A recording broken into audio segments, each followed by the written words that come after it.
action in game two of the first round of the NBA playoffs, or at least the first bout of the game twos. We'll get into that. Last night had some game winners, clutch time scenarios. We'll dive into that and also preview the games coming up tonight in the NBA playoffs. The transfer portal giveth and it taketh away. The Longhorns know this first and foremost because they lose another player via the transfer portal, but they gain another player via the transfer portal yesterday.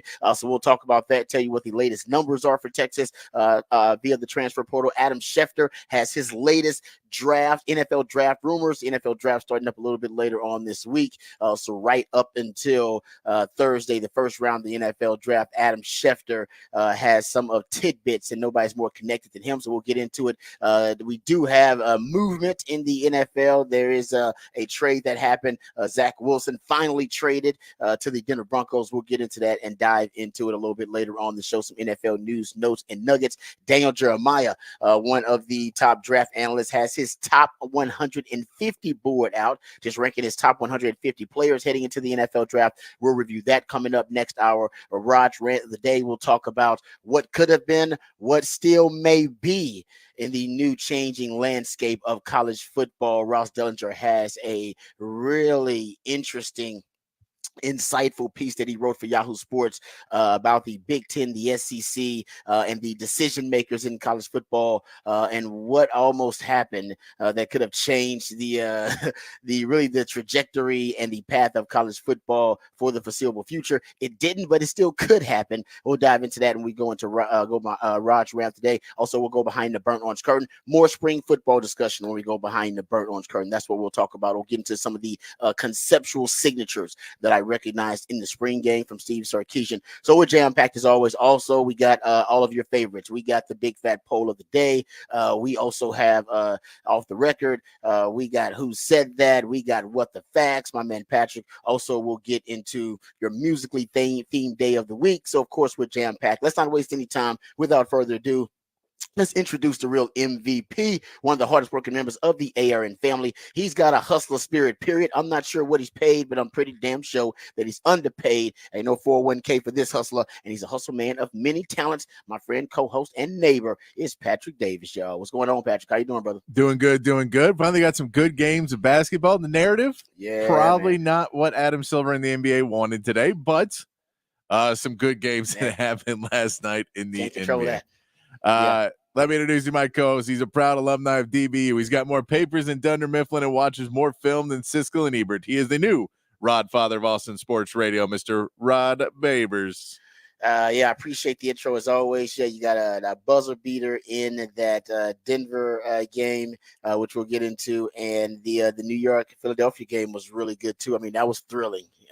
New York should have lost that game. Philly should have won that game. Yes. I don't even know how that happened. We'll get into it though. Actually, it was historic, and I'll give you a little tidbit about that. Not even know what the facts, but we have facts and stats for you. So we'll start off with the NBA. We'll also get into, like I said, some Texas spring football discussion, and we'll hit the transfer portal here. Patrick is the real MVP because he's a man that wears many hats, has many talents. So he also has your horn headlines, which we'll get to here momentarily. Don't forget, if you want to participate on the show, best way to do it is on the text line 512-447-3776.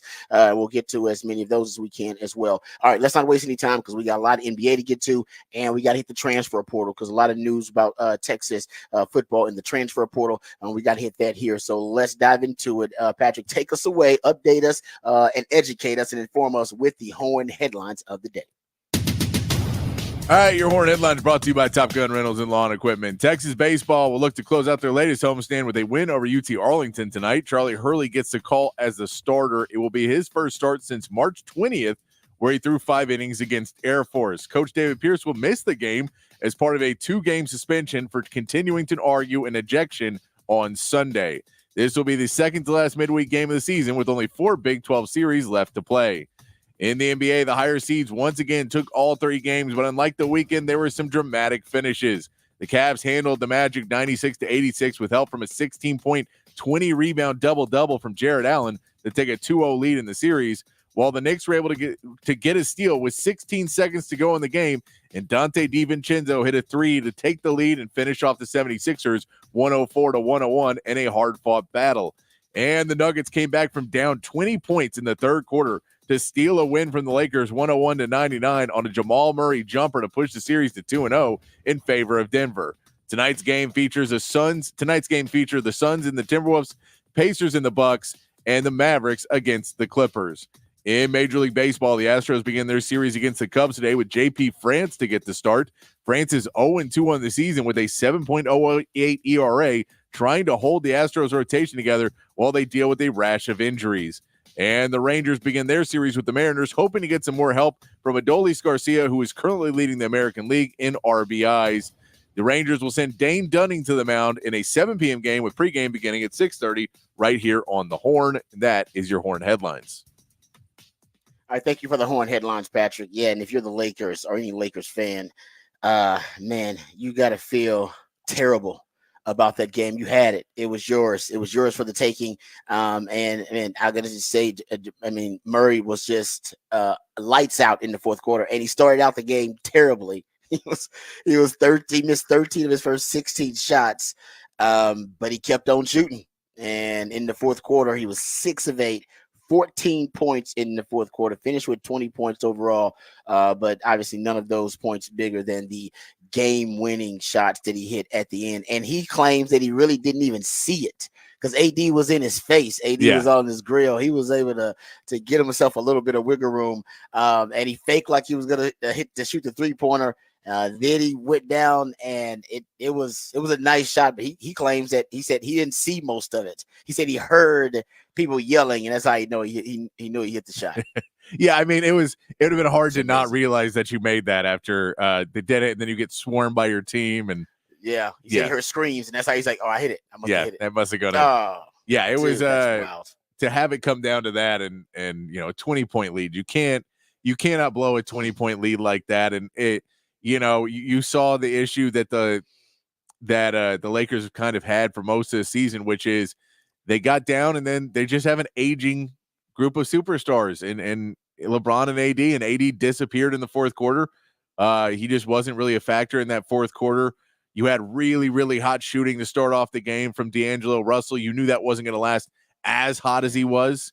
He was good enough though. No, and that's the thing is everything the Lakers gave was up until about 10 to 12 minutes or about 10 to 8 minutes left in that third quarter. And that's when the Nuggets started to push back on it. They started to get, basically the Lakers' last big run was right when the beginning of the second half. Second half, yeah. And they pushed the lead to 20. They pushed the lead to 20. Yeah. The Nuggets start to fight back there. You get a timeout. You get the Nuggets just kind of regroup and say, this is it. Let's go make a stand. They do. The Lakers just aren't able to really put up the fight in the second half. And you figure the shooting percentages, all of those things are going to even out throughout a game. You're normally not going to shoot lights out for all 4 quarters. You're usually not going to dominate a game from beginning to end. And so those will even out. But all you have to do is try and control the ball, play some better defense. It's what we saw with the Clippers and the Mavs on Sunday was the Mavs played better in the second half than the Clippers did. The Clippers were able to just keep it going enough that they were every time the Mavs would get a lead, they would kind of stop it. The problem was with the Lakers is they got that one call that I agree it probably was a foul, and I don't know why it was overturned. And from that point on, they had an excuse to not play basketball, and it felt like they were so mad at one call that they said the fix is in. And for Lakers fans, you do have to understand that there will be zero sympathy from anyone in the NBA. No one believes that the refs in the NBA are actively trying to keep LeBron and the Lakers out of the playoffs. Yeah, come on. That's not a belief. I get Scott Foster wasn't official, and so everyone's going to put that, they wanted the game to get closer. It just ended up that Denver is a really, really good basketball team. And when the odds started to even out, the Lakers weren't able to put enough of their foot on the gas again. They kind of let it off. And when you're, the 39-year-old superstar and AD, they couldn't ever get back into that mode and that game mode of, trying to shut it down. And they just couldn't get back there. And Denver was able to come back. That's crazy. Yeah, you don't want to see those losses, especially when you could have stole one on the road. You could have had a really demoralizing win if you could have just kind of cut off a couple of those runs for Denver with a little bit better defense and, hit a couple more big shots. And I get it, but you have to know, and part of this goes on Darvin Ham as well. I think Darvin Ham is a coach that kind of feels at points that when the guys shoot really well, that it's going to continue and not start to worry. This will even out. If D'Angelo Russell is 5 for 5 from 3, he's probably going to miss 2 or 3 in there. So, hey, be aware. Hey, everybody, make sure to pop back when D'Angelo Russell shoots that 3. Don't pretend that it's going in. Start to get back on defense or go for a long rebound. But you cannot be complacent because he hit 5 already that he's not missing, because those become 2 points the other way real quick. And that it just felt like the Lakers got complacent that they were hitting shots. So now we don't necessarily have to get back on D as much because those shots are going to go in. And when they didn't, they weren't back on defense, and the Nuggets can go. Aaron Gordon has been just a really good addition of a guy, for the Nuggets a couple years ago when he got brought in, that brings, the veteran ability, but also is just so much athleticism that he's able to get down and break out on fast breaks, make the plays, and finish on those dunks, finish on those fast breaks as well. Yeah, no, it's if you're the Lakers fan, you got to be heartbroken about it. And yeah, D'Angelo Russell, 23 points, playoff high, 7 3-pointers, 6 in the first half, like you said, because he's streaky. But that's to be up 68-48 at the beginning of the second half, and then still have a double-digit lead entering the fourth quarter.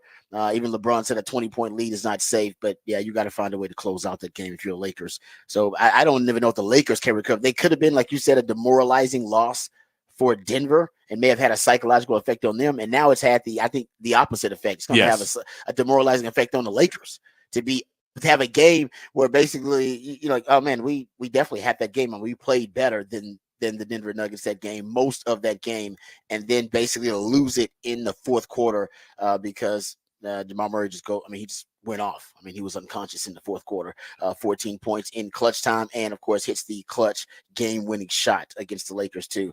So hopefully the Lakers can win one at home, make that a series. But I will admit that was a hell of a game too for the Nuggets, because they have that kind of heart, the heart of a champion. What did Rudy T always say? Never underestimate the heart of a champion.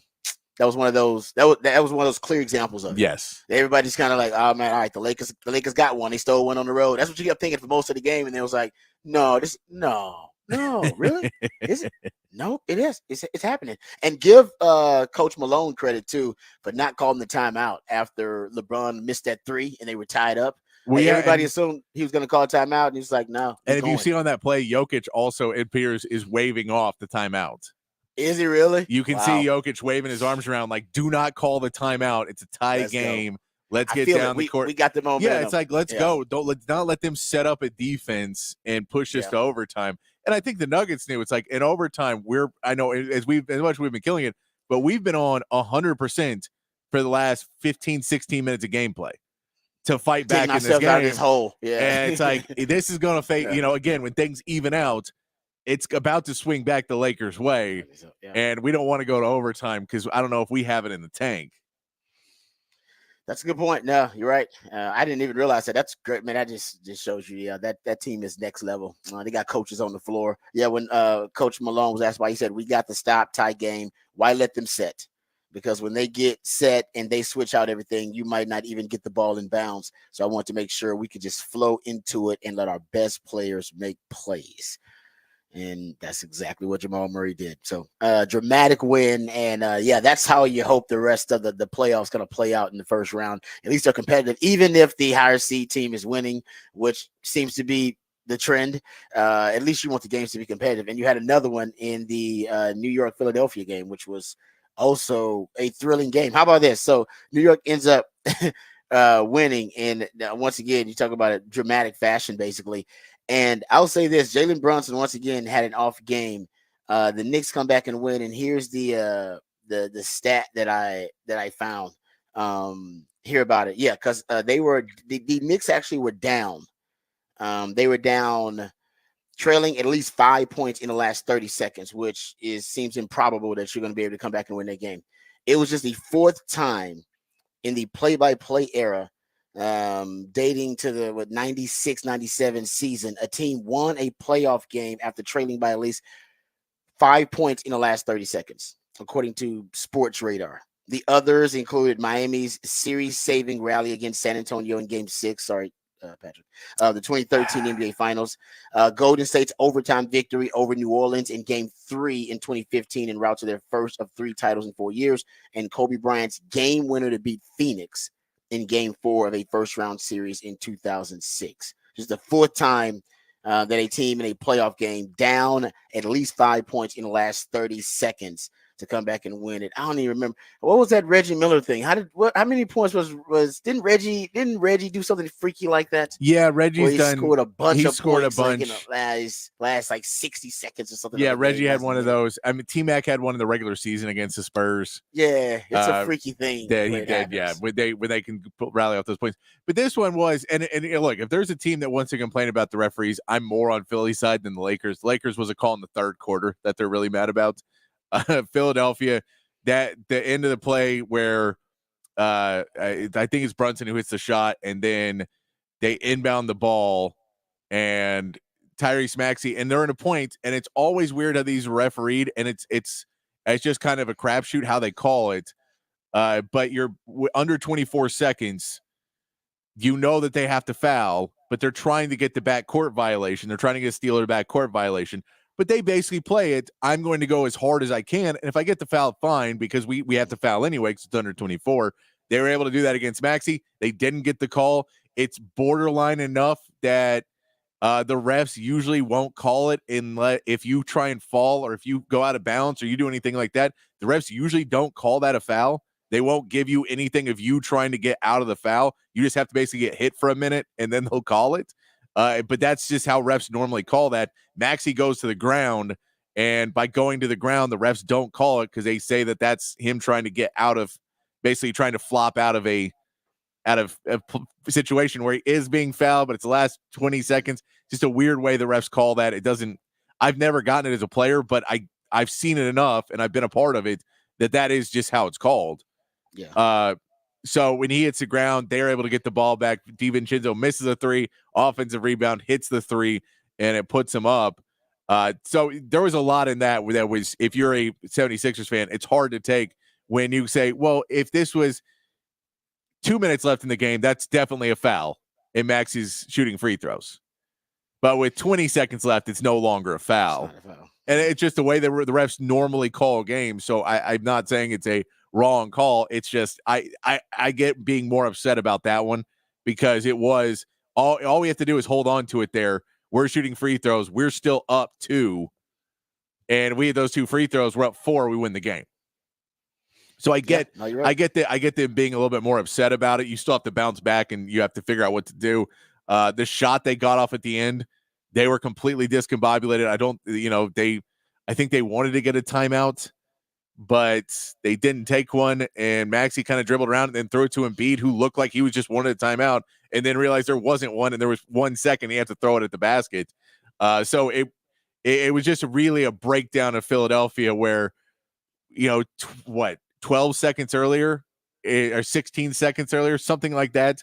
If Tyrese Maxey just holds onto the ball and plants his feet, then he shoots 2 free throws. He hits them both. They win the game.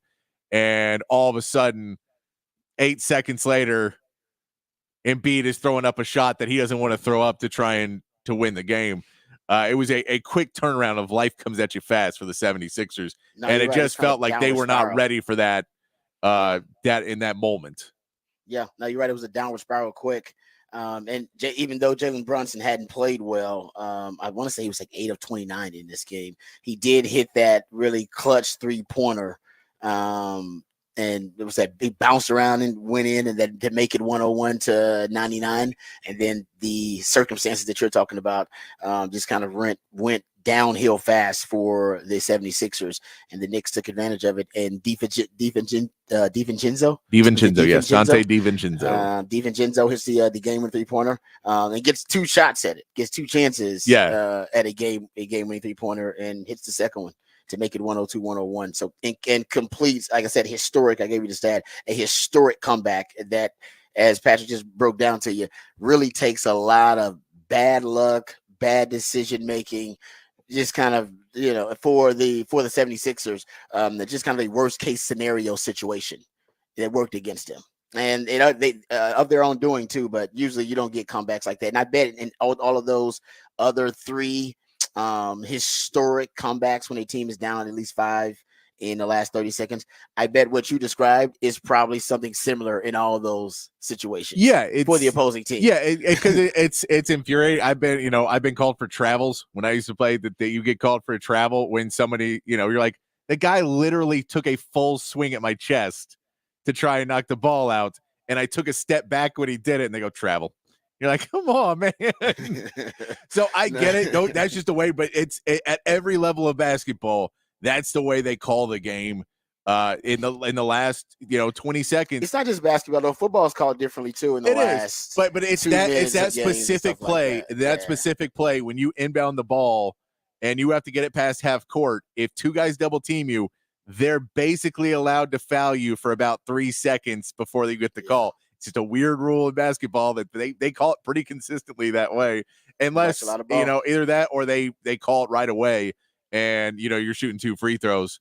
But it is, if you ever fall over or ever do anything like that, you will never get that call. And I don't know why it is, but you'll never get it.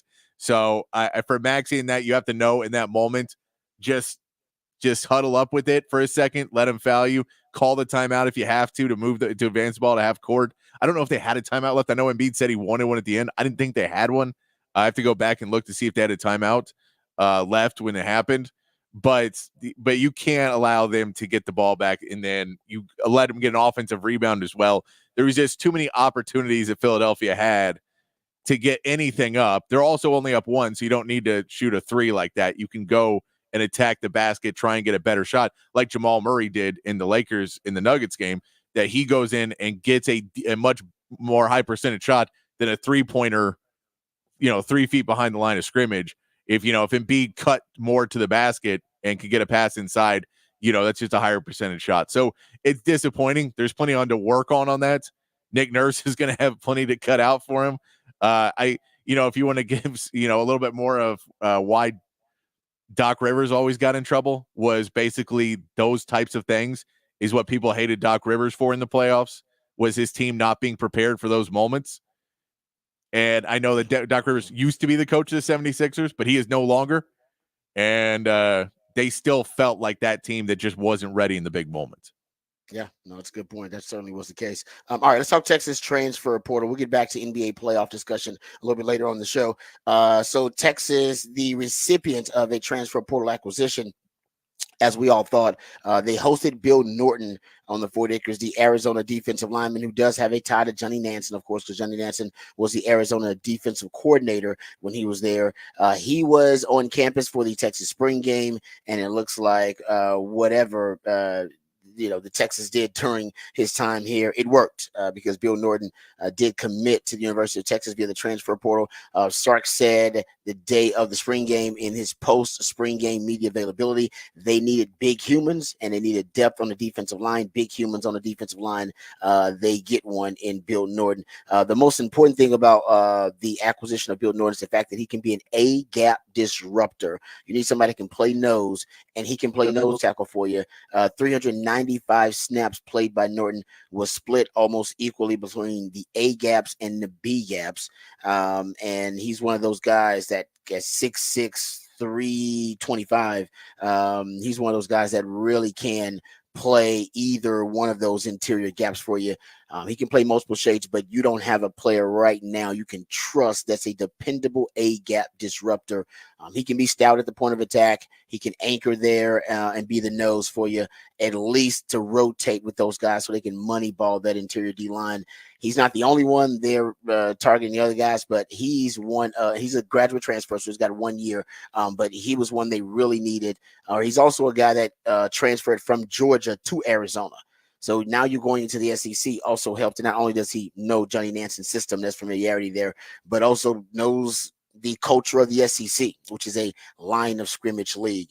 Texas also hosted his team. Not his teammate. They hosted his teammate is Savea, who he's going to now be teammates with again there at Arizona. But they hosted another player, Jay Toya, on campus, another defensive tackle. He was from UCLA, also had familiarity with Johnny Nansen because he was at UCLA when Johnny Nansen was the defensive line coach there. But reportedly, he is staying at UCLA. Reportedly, the latest reports say that he is going to stay at UCLA, and that was announced, I believe, via Hayes Fawcett, I believe is his name, that actually threw that out there that he is actually going to stay at UCLA. Nobody knows why. He was still, I think, officially is in the transfer portal, but that's the latest report. Texas also will be losing the services of Savion Red. It was announced via Pete Thamel yesterday that Savion Red is going to hit the transfer portal for Texas. And that, obviously affects the running back room, but Savion Red had become a player who moved from wide receiver to running back. Remember, he came in as an athlete, had that tremendous weight gain. That was not something that the coaches anticipated because the Sark said that, they were displeased with him gaining that much weight. He was up to 240 pounds. I'm not sure how much that has to do with, him dropping down on the depth chart. But remember, he had the Red Cat package, which is a short yardage package that Texas used last season. And Texas liked him in that role, but maybe at this point, he no longer had, that either that ability, or Texas didn't necessarily believe they needed him, or he just wanted to go elsewhere. But there's no question, based on where he was in the spring game, he was playing at the end of the spring game, with a lot of the freshmen, with a lot of the walk-ons. I'm not saying that, I don't know necessarily what's going on behind the scenes. I'm not saying that he got in trouble with the coach or anything, but it's pretty obvious he was low on the depth chart because some of the freshmen that came in were getting reps ahead of Savion Red, even in the spring game. Yeah, and I mean, we know that we've talked about in previous scrimmages where we don't necessarily know everything that happened in those scrimmages, but we do know that they were working on a lot of red zone, and if he's not being included in those necessarily as much either on the red zone plays, then that may be a sign to him that, okay, well, if the Red Cat is not even going to show up that much more in short yardage and in red zone, then I need to find somewhere where I get on the field a little bit more. Fully understand. That's that healthy attrition you get to of, once you drop down and Trey Wisner maybe jumped ahead of him, and that was his sign of, what, there's 3 guys ahead of me right now and 2 freshmen nipping at my heels. I could be 6 on this depth chart. Yeah, I mean, I'm with you because I didn't even think about Trey Wisner, but you're right. Trey Wisner's another one. Like I said, I think for him, he saw the writing on the wall, and I'm not privy to practice, but if indeed the Red Cat isn't going to be a staple with the team anymore, if that's indeed the case, then he doesn't even have a role no longer with the team, and a path to the field. So I understand it. And Texas deep at running backs, one of the deep positions. That's where you're seeing the attrition. So now Texas is up to, I believe they're up to 6 guys total in the portal. And there are rumors that there could be more, but I believe now they're up to 6. That group accounted for 0 starts and 35 appearances. 21 of those actually were from Savion Red via that Red Cat package. So you're not losing a lot of guys who have contributed of those 6 guys in the portal. So I believe you're at Samaje Burrell, Peyton Kirkland, who reportedly is going to transfer to Colorado, is what I saw. Billy Walton, Zach Swanson's another one. That was over the weekend, maybe right after the spring game that was announced. Then you got Jamon Tapp and now Savion Red. So that means 6 guys in the portal. And there are rumors that there could be 2 to 3 more guys in the portal. I can throw in you a couple of basketball updates of transfer portal as well. We saw Tyrese Hunter has announced he is transferring to Memphis. He'll be going to play for Penny Hardaway in the Memphis Tigers. That's where he is headed. And Chris Johnson heading to Stephen F. Austin is where he announced yesterday that he is committed to now. So he was transferred there. Jordan Pope is still one of the point guard from Oregon State. Very softer point guard, would be kind of the Tyrese Hunter replacement. He has taken his visits to Austin. He has taken his visit to Texas A&M. Austin is still, and Longhorns are still considered the favorite. He has posted both pictures on his Instagram and asked people who he should go to. So you can, if you want to go favor the Longhorns, go comment on that and like that picture. I don't Wow. know how that much that actually factors into It's going to anything. influence his decision. They're like, I have no wow. idea, This but is a reality TV show. Yeah, that's hey, it's 2024, Rod. It's do it for the 2024. brand. Do it for the brand. But yeah, but that Jordan Pope is the one right now that Texas is looking at heavily.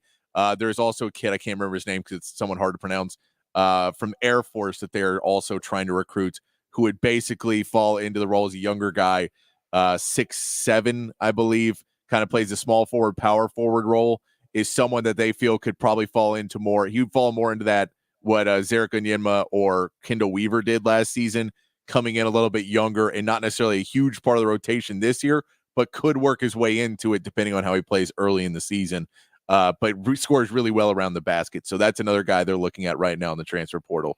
But those are the two that you can say, if you're looking at them right now, Texas is heavily looking at. And then, of course, there's a bunch of other names, but they haven't taken visits. And I'd be surprised to see anybody else jump out as signed before we knew more about it.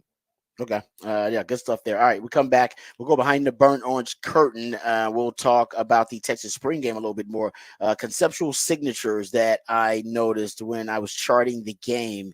Some interesting tidbits from the Texas spring game. We'll talk about that on the other side. Maybe we did get a glimpse of something that Sark is going to either do more of or increase or decrease during the season. So I'll try to put on my football investigator hat and try to figure out, try to let you know what clues I picked up on from the spring game. We'll do that when we come back and go behind the burnt orange curtain right here on the Rodcast featuring Patrick Davis. I'm lifetime Longhorn Rod Babers coming back on the horn.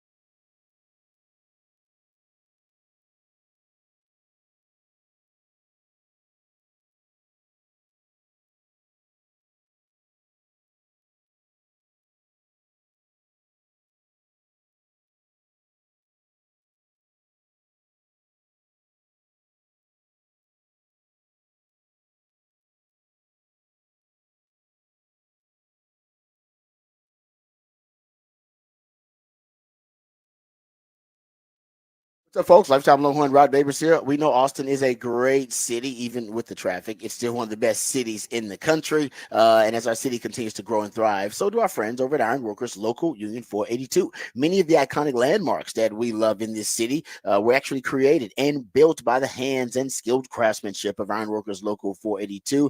You may be driving by them right now or in traffic by them right now and not even know it, like the Pennybacker Bridge and DKR Stadium. The folks over at Ironworkers Local 482 don't just go to the office, they're the ones who actually build it. So if you're looking for an exciting employment opportunity or a refreshing career change, or you want a new challenge in your career, or you want to feel valued by your employer, you can become a valued member of this prestigious organization, Ironworkers Local Union 482. Right now, they're hiring over 3,000 people for a huge project right here in Central Texas. They're offering competitive wages, competitive benefits, and a pension plan. They even offer training for unskilled labor through their apprenticeship program. Become a member of Ironworkers Local 482, and you'll take pride in the type of teamwork and craftsmanship that help shape the future of our great city. Maximize your potential and accept the challenge of becoming the best version of yourself by applying online at ironworkers482.org. That's ironworkers482.org.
All right, welcome back to the Rodcast. Time to get into some Texas football conversation.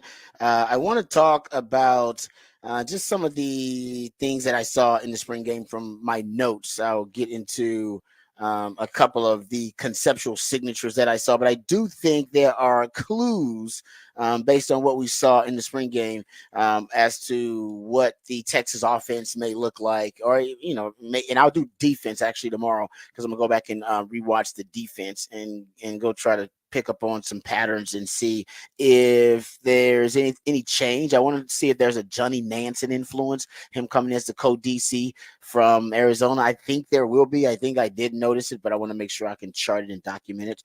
But one thing I do think is going to return. Now, we didn't see a lot of Quinn Ewers. He only played 2 series, and then it was mostly Arch Manning, mostly Trey Owens, Cole Lord. And I do think I think you can actually extrapolate something from that. You can gain something from that because it's the offense that you saw in the spring game. Of course, it was vanilla, but it was not necessarily specific to Quinn Ewers, which is most of the sample size that we have about the Sark offense, right? He's been a 3-year starter, so that makes sense. And Sark is even on the record saying he tailors his offense specifically to not only the skill sets of the quarterbacks, their strengths and weaknesses, but whatever they like, their preferences. He said, I only run plays they like, only run plays they know, run plays they like. I'm not going to run plays they don't know and run plays they're not comfortable with. And I assume maybe that's still the case in the spring game. Remember, Sark wasn't calling the plays in the spring game either. That was Kyle Flood was calling plays in the spring game. So they divided up those duties. I believe AJ Milwee might have been calling plays in the spring game. So they divided up those duties. Sark was just kind of watching the whole thing. But it was Sark's offense. So some of the things that I thought were interesting, I do think your deep ball is definitely coming back. I mean, I saw in that game, I believe I charted 8 deep passes, and those are not the ones that were called dead. There were a few deep passes that were called dead because Sark thought it was going to be a sack or something like that. So even though they threw it deep, they called it back. These are only the ones that were actually in play. And Texas was 3 of 8 on those deep passes. You had a 75-yard touchdown, 75-yard touchdown, 56-yard touchdown.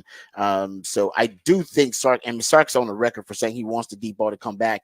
He has curtailed it because of the inefficiency of one Quinn Ewers throwing the deep ball. But I will admit, and I didn't even realize this either, LHN threw out some really interesting stats about Quinn Ewers and the deep ball.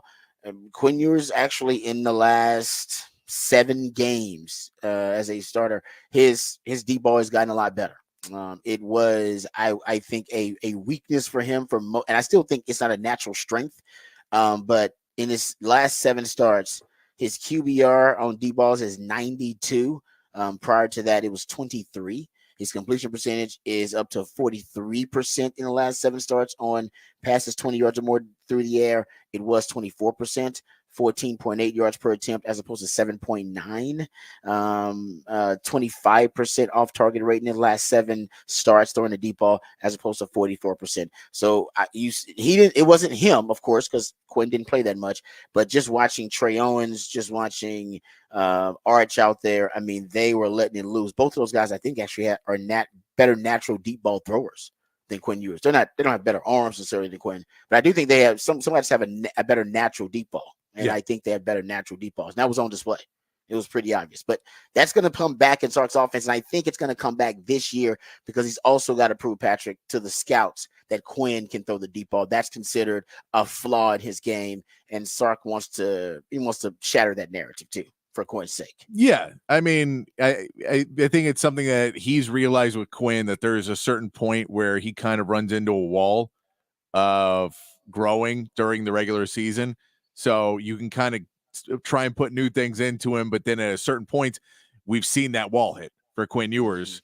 And if you say, okay, let's table that to the off season, we'll get into next season and we'll work on that. I'm sure it's been a point of emphasis for Quinn all off season to work on that deep ball, not only when he's working with Sark, but when he's working with his own guys and trying to build his own game, because that is something that you need in the NFL. It's something that we've heard from a lot of NFL scouts. It's what we've heard from a lot of people around the NFL, is that deep ball accuracy is one of the hardest things in the NFL. And it's one of the key points they look at in a quarterback.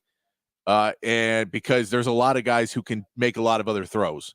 but there's very few guys that have deep ball accuracy along with all the interior game. So that's a piece that he needs to grow. If he wants to be the top quarterback taken in the draft, he'll still be taken and he'll still be a good quarterback in the NFL. But to be that top quarterback taken, if he can and evolve that deep ball, it'd be huge. Well, it depends on sometimes the system that'll take you, right? If a certain system, if they, and the Sark system actually is philosophically a system that relies on the deep ball. He has just not taken it out of the offense. He has been more judicious about when he calls it. Remember when he first got it, Sark would call that deep ball pass on first down, first and 10. He'd call it on, second and 10. There was no situation that really put parameters on his deep ball or restrictions on it. Really, Sark was pretty wild with it. And since I believe 50% of his deep balls used to be on first down, I think that has dropped off a little bit. And also he has stopped throwing the deep ball because it would often put them behind the chains. Didn't inflict the psychological damage he thought it would, but it's coming back. Sark wants it back, and it's a pivotal part of the offense that's been missing, or at least it's been underwhelming the last 3 years in Sark's offense, and he wants to bring it back. So I think that's something you'll see just for Quinn and for the sake of the overall offense. Also, something I noticed a ton of, and this may just be Sark's favorite play. The play they ran the most in the spring game was probably in terms of passing plays, by the way. I didn't go back and look at the running plays. They have their favorite run plays they like to run: wide zone, inside zone, split wide zone, split inside zone, counter. I mean, they got their favorite run plays. We've talked about that. The tight end screen. I don't know if you guys noticed, they ran a lot of tight ends. They ran 4 tight end screens in that game. Sark likes the tight end screen, by the way. He ran a lot of it with JT Sanders. It is a really successful play. If you're looking at yards per play, it's probably top 5 of your regular kind of go-to plays in yards per play. I mean, last year you were over 12 yards per play running that tight end screen. And hell, in the spring game, you were 11 yards per play running that tight end screen. You ran it 4 times. You had 20-yarder out of it with Jordan Washington, which was really good. I think Amari Nyblack had one that was like 14 yards, that tight end screen. They like it. The explosive play rate is around 33% for your tight end screens last season. So that's a play that Sark's, it's a go-to for him. And you saw it a lot in the spring game. With this group of tight ends, I wonder which one of them he is going to use that play with, because Gunnar Helm got one. Amari Nyblack got 2. I think Jordan Washington got 1 too. Be interesting to see who is in. And Juan Davis didn't, but I imagine Juan Davis can also run it. So that's one of Sark's favorite plays with his tight ends. Also, 2 big plays. Savion Red ran it once, and so did. This is the play that Jaden Blue scored on. They call it a Texas route. Which is essentially where the running back runs an angle route out of the backfield. So it's essentially the running back version of a slant coming out of the backfield. They ran it twice. They got 50 yards combined on those 2 plays. That Texas route. This is the route that Jaden Blue scored on. You look at that. I mean, they can run that a ton because it's usually a running back matched up on a linebacker. And the angle that he takes, if Jaden Blue, he takes an angle like he's running the wheel route, and then cuts it back inside. And usually he loses that linebacker, because most linebackers, if you put them on their skates like that, you're going to run the wheel route, and you cut it back inside, it's going to be wide open. You're going to see that a lot this upcoming season. You seen it a little bit last year. You're going to see it a ton. It's going to be either the wheel, or he's going to be running that Texas route. Wheel or the Texas, and they're going to go back and forth on it. And I guarantee they're going to come up with a wheel stop at one point where he's going to run the wheel and then curl it up. Like right there in the flat potentially. Yeah, I mean, and all those are the plays that, if you can consistently get linebackers to miss, and they have to devote a safety now to watch out when Jaden Blue's in the game, helps open up that deep ball. Because anything you can do to make a safety have to make more decisions, and where are they going to go, and then you slip a guy out the back end, and that opens up that deep ball, and we know that that's where we want to go eventually. It's where it's all building to that. That's a crescendo. You're right about that, because the tight end screen will force you to do that. The Texas, the running back, the Texas route we're talking about. I agree with that 100%. Also, empty formation, something I noticed a lot of. You guys know I love empty formation. Empty formation is when you empty the backfield on the quarterbacks back there. You can run it from any personnel group, and you can run it.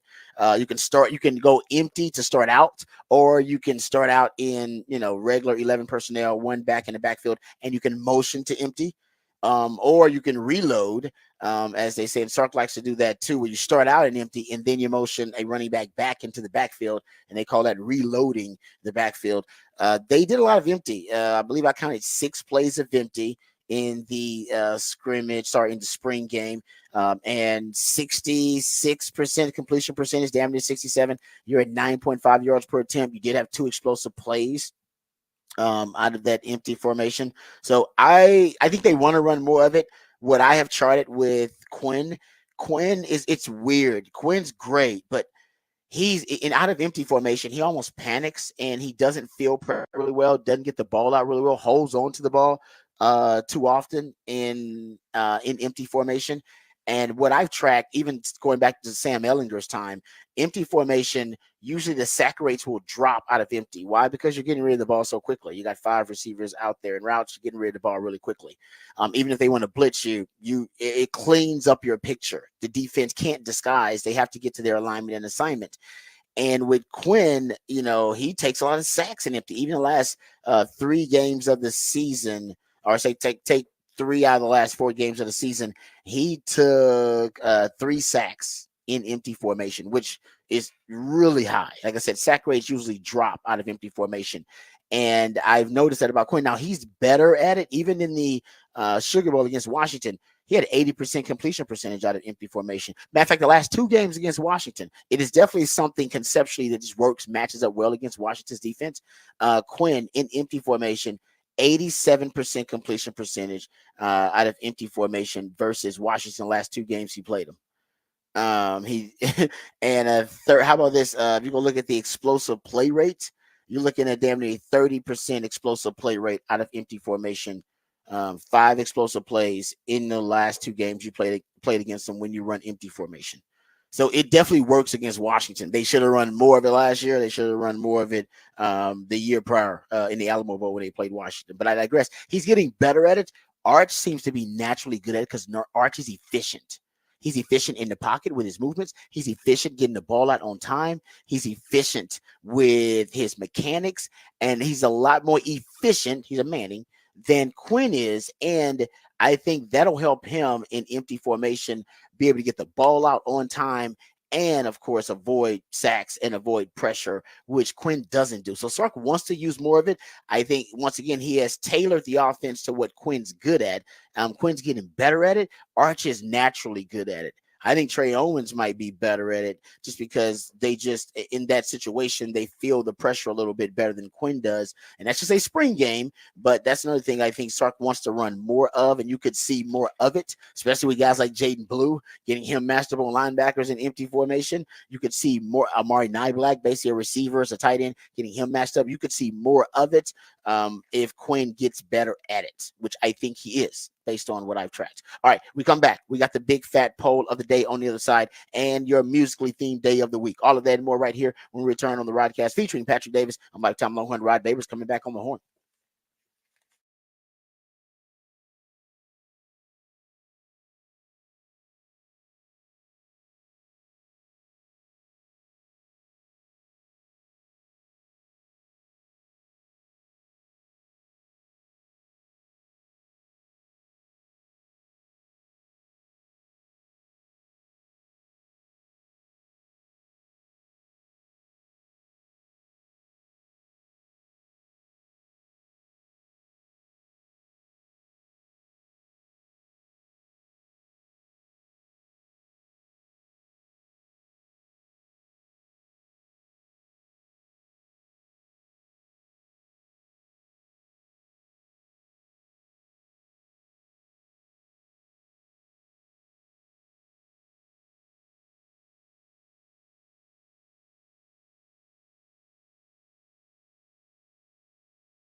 Back on the horn here on a Tuesday morning on the Rodcast. It's the top of the charts Tuesday, where we play you songs that were number one hits on this day in history. Kicking things off with MFSB, The Sound of Philadelphia. It's a song that did not last much past this year, I don't think. It's groovy, though. It's a groovy song, but yeah, this was a number one hit back in 1973, I believe, is when this was a number one hit. Let's get to the big fat poll of the day today. Text line's open. 512-447-3776 is the text line. Patrick's big fat poll of the day on the horn. A lot of polls we have lots of options. This one has two. It's just two. It's simple. It's one or the other.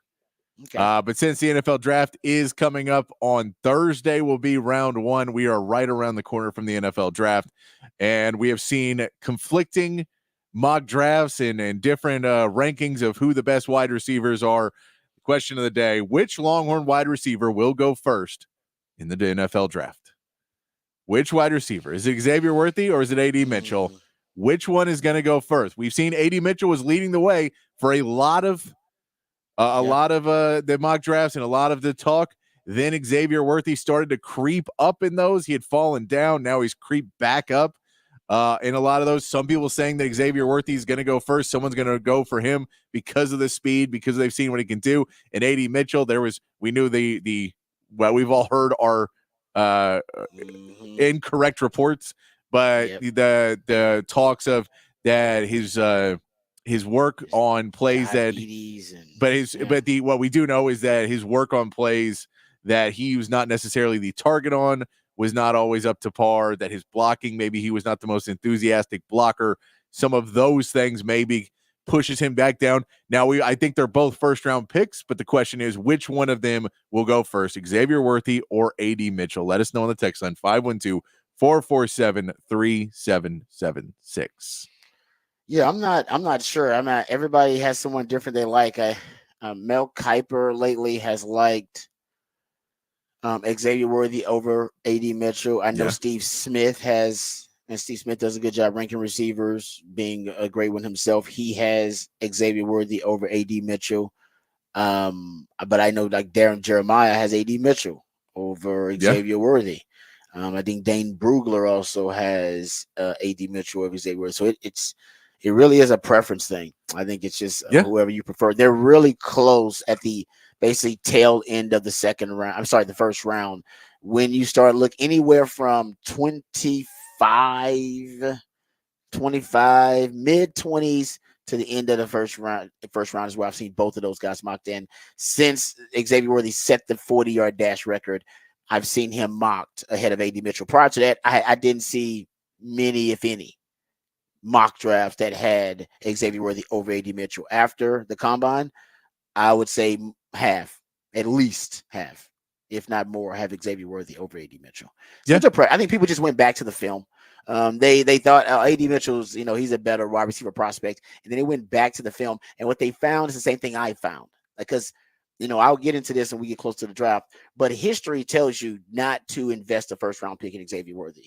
History would tell you that. Yeah. But I do believe, and it's a Kim Kardashian, Nicki Minaj, Serena Williams size, Cardi B size, Megan Thee Stallion size, but I believe he's an outlier. I do believe he can be an outlier, and also it depends on the system he goes to. That's a big part of it. But I believe he can be an outlier. Usually, receivers hit as fast as he's been, and as fast as he is, they don't succeed at the NFL level. Usually, when we look at receivers that are as slight as my man Xavier Worthy is, they don't succeed at the NFL level.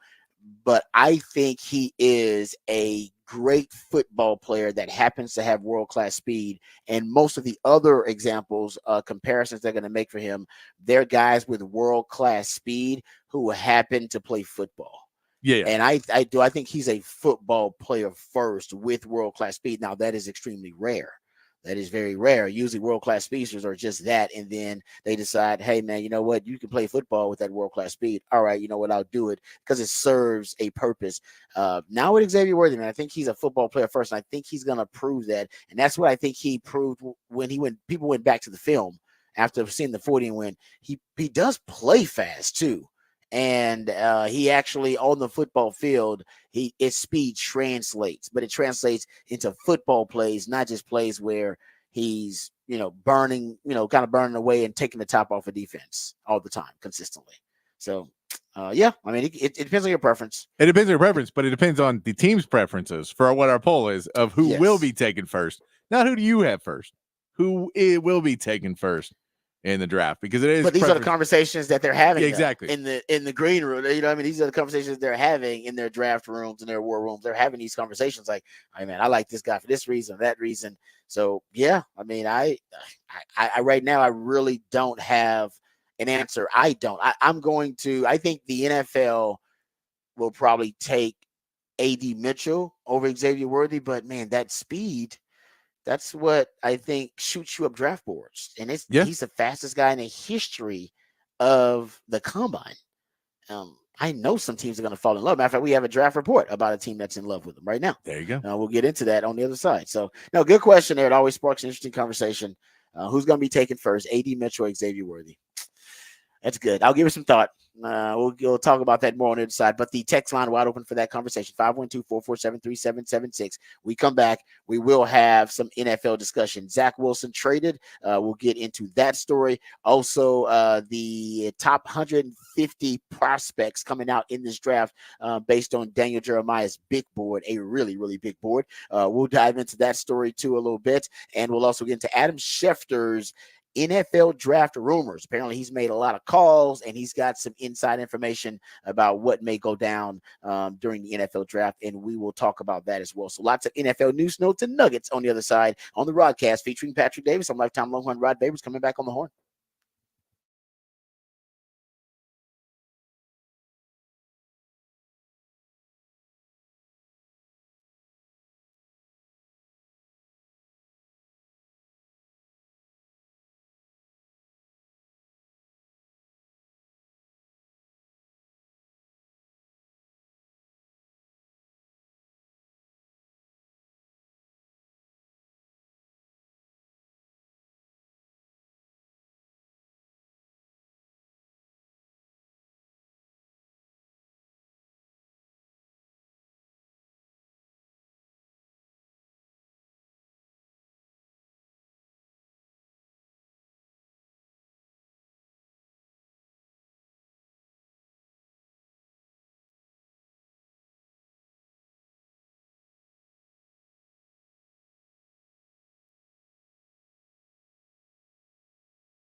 Welcome back to the Rodcast. It is a top of the charts Tuesday. That's when my man Patrick takes jams that reach the top of the Billboard charts.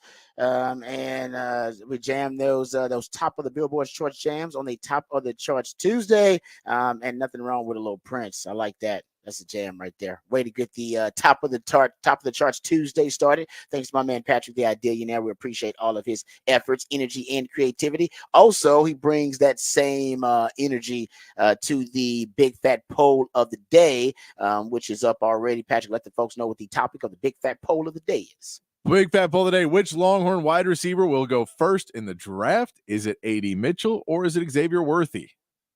Yeah. That's an interesting question. Like I said, it's right now, I think it's coming down to the wire, and I think it's pretty split. It's pretty split. That's the reason I always have to get the judgment of what these guys think is going to happen. See if we'll know. Hopefully, we should know within a couple days. We should not take till Friday. Thursday. I think they both will be drafted in the first round. I do. I feel like that, but we could be off. They're projected to go at the end of the first round. So if any wacky, crazy thing happens, it could push one of them out of the first round. So I think right now you're going to get two of them, but we shall see. And who goes first? That is the topic of the big fat poll today. So go check it out. 512-447-3776. Matter of fact, we'll talk some NFL here because Daniel Jeremiah has his big board, top 150 prospects already ranked. We'll get into that. See where he has which one of those receivers he has going first. We'll also get into Adam Schefter's draft buzz and also the latest in the Zach Wilson trade. So another one of those quarterbacks in that that 2021 quarterback class. Once again being traded. That is an unbelievable. Maybe it should be a cautionary tale. But it's pretty wild that you go look at all those quarterbacks in that class. And now it was 5 taken in the top 15, I believe it was. And now 4 of those 5 have been traded. And not traded for a lot of draft capital either. You got guys traded for the 6th. Basically, you got Zach Wilson traded for a 6th round pick. Remember, they gave up a 7th. So I don't even know that they moved a few. Capital. Yeah, they moved a few picks up. I'm not sure what the value is overall of that, but not much value. And then the 49ers traded Trey Lance for a 4th round pick to the Cowboys. And the Bears traded Justin Fields for a 6th round pick to the Steelers. Remember, that is conditional. That could end up becoming a 4th round pick if he plays more than 50% of the snaps. So he's got to beat out Russell Wilson for that job. And then, of course, the Patriots traded Mac Jones. Mac Jones for a 6th round pick. So only Trevor Lawrence remains of that group. And everybody's predicting this year you could have 4 quarterbacks taken with the first 4 picks of the draft. Chances are only one of those guys is going to work out. That's how low the hit rate is on quarterbacks these days. All right, so we'll get into that. We'll talk about that coming up a little bit later on the show. We got Rod's Rant. That'll be a college football conversation. Ross Dellinger had a really interesting piece about the power of the Big Ten and now the power of the SEC and the new changing landscape of college football. So we'll address that. We got your Horn headlines coming up from my man Patrick Davis momentarily. And after that, we'll dive into this Daniel Jeremiah big board, 150 prospects ranked. And I think actually it'll lead us into a conversation about the big fat poll today, which one of the Texas receivers will be drafted higher, A.D. Mitchell or Xavier Worthy. Go check that out. All right, before we get started, let's get updated. Let's get educated and informed with the big headlines of the day with my man Patrick Davis with the Horn headlines. All right, Horn headlines brought to you by Top Gun Rentals and Lawn Equipment. Texas baseball will look to close out their latest homestand with a win over UT Arlington tonight. Charlie Hurley gets the call as a starter. It'll be his first start since March 20th, where he threw 5 innings against Air Force. Coach David Pierce will miss the game as part of a 2-game suspension for continuing to argue his ejection on Sunday. This will be the second to last midweek game of the season with only 4 Big 12 series left to play. In the NBA, the higher seeds once again took all 3 games, but unlike the weekend, there were some dramatic finishes. The Cavs handled the Magic 96-86 with help from a 16-point, 20-rebound double-double from Jared Allen to take a 2-0 lead in the series. while the Knicks were able to get a steal with 16 seconds to go in the game, and Dante DiVincenzo hit a three to take the lead and finish off the 76ers 104-101 in a hard-fought battle. And the Nuggets came back from down 20 points in the third quarter to steal a win from the Lakers 101-99 on a Jamal Murray jumper to push the series to 2-0 in the favor of Denver. Tonight's game features the Suns and Timberwolves, Pacers and the Bucks, and the Mavericks against the Clippers. In Major League Baseball, the Astros begin their series against the Cubs today with J.P. France getting the start. France is 0-2 on the season with a 7.08 ERA, trying to hold the Astros' rotation together while they deal with a rash of injuries. And the Rangers begin their series with the Mariners, hoping to get some more help from Adolis Garcia, who is currently leading the American League in RBIs. The Rangers will send Dane Dunning to the mound in a 7 p.m. game, with pregame beginning at 6:30 here on the Horn. And that is your Horn headlines. All right, thank you, Patrick, for the Horn headlines. We appreciate those. All right, let's get to Daniel Jeremiah's big board. He ranked what he believes are the top 150 prospects in the NFL draft. And we'll get into what he believes, who he believes is a better receiver, A.D. Mitchell or Xavier Worthy. But there is one shocking revelation in Daniel Jeremiah's 150 ranked prospects in his big board, and it's a Longhorn related revelation. Probably nobody else around the country cares, but y'all care about it. It's mind blowing. We'll get to that in a second. But he's got Byron Murphy as the 19th overall ranked prospect. So he's got Byron Murphy 19th on his big board, and that's right around where Byron Murphy is projected to be drafted, right in the mid to late teens of the NFL draft, right after everybody gets done drafting quarterbacks, wide receivers, and offensive tackles. Basically, right when that run is up, because you're going to get 3 wide receivers taken in the top 10. You're going to get 3 to 4 quarterbacks taken in the top 10. You're going to get, I would say, maybe 3 tackles taken in the top 12 picks or so like that. So once that run is done, Byron Murphy will start to, I think, on a lot of people's draft on big board, he'll start to appear as the top value defensively for a lot of teams. So he's got him 19th on his big board. And I'll say this about Byron Murphy: if it wasn't such a deep quarterback draft and not such a deep wide receiver draft and such a deep tackle draft, you're talking about a lot of premium positions. There are a lot of draft analysts that believe he will be drafted a lot higher. If you go look at Daniel Jeremiah's big board, he's got Caleb Williams drafted. Basically, this is his big board, so this is not a mock draft. This is just where he's ranking all the prospects. He's got Caleb Williams as number 1 prospect, Marvin Harrison number 2 prospect, Roma Duzzi number 3, Malik Neighbors number 4, Drake May number 5, Jaden Daniels number 6. So 3 quarterbacks, 3 wide receivers in his top 6 prospects. Brock Bowers number 7. He's got Joe Alt, the tackle, at 8. He's got Terrion Arnold, though, at 9, the defensive back, the cornerback out of Alabama. I don't rank him that high, but like I said, we had an up-close personal look at him. I saw him versus A.D. Mitchell and Xavier Worthy and was not that impressed. They got the tackle from Oregon State at 10, the tackle from Washington, Fautanu, at 11. Quinyon Mitchell, I think, as a cornerback prospect, might be my favorite in the draft over Terrion Arnold. He's at 12. They got Dallas Turner, the edge rusher, at 13 here. Jared Verse at 14. And then he's got the tackle Fashanu from Penn State at 15. Latu, the UCLA edge rusher. He is at 16. And then he's got the wide receiver from LSU, Brian Thomas Jr. at 17, J.C. Latham at 18, the tackle from Bama, and then that's when you get Byron Murphy. So he's got probably 4 or 5 defensive prospects ranked ahead of Byron Murphy, but I do believe once the run on quarterbacks, tackles, and receivers, the initial run is over, then you'll start seeing teams think about Byron Murphy. Getting back to and let's throw in the fact of there's a lot of teams, you could always use another edge, but at the same point, there's a lot of teams that already have edges and do not have a defensive tackle, do not have that interior presence that can pass rush. It is a more, there, as much as edges are needed, they've been needed for a while. I think the defensive tackle position last 3 or 4 years has become more and more prevalent that these top teams have one. So you could find if the right team's there available, they may already have an edge they like and go with Byron Murphy instead of one of those edges.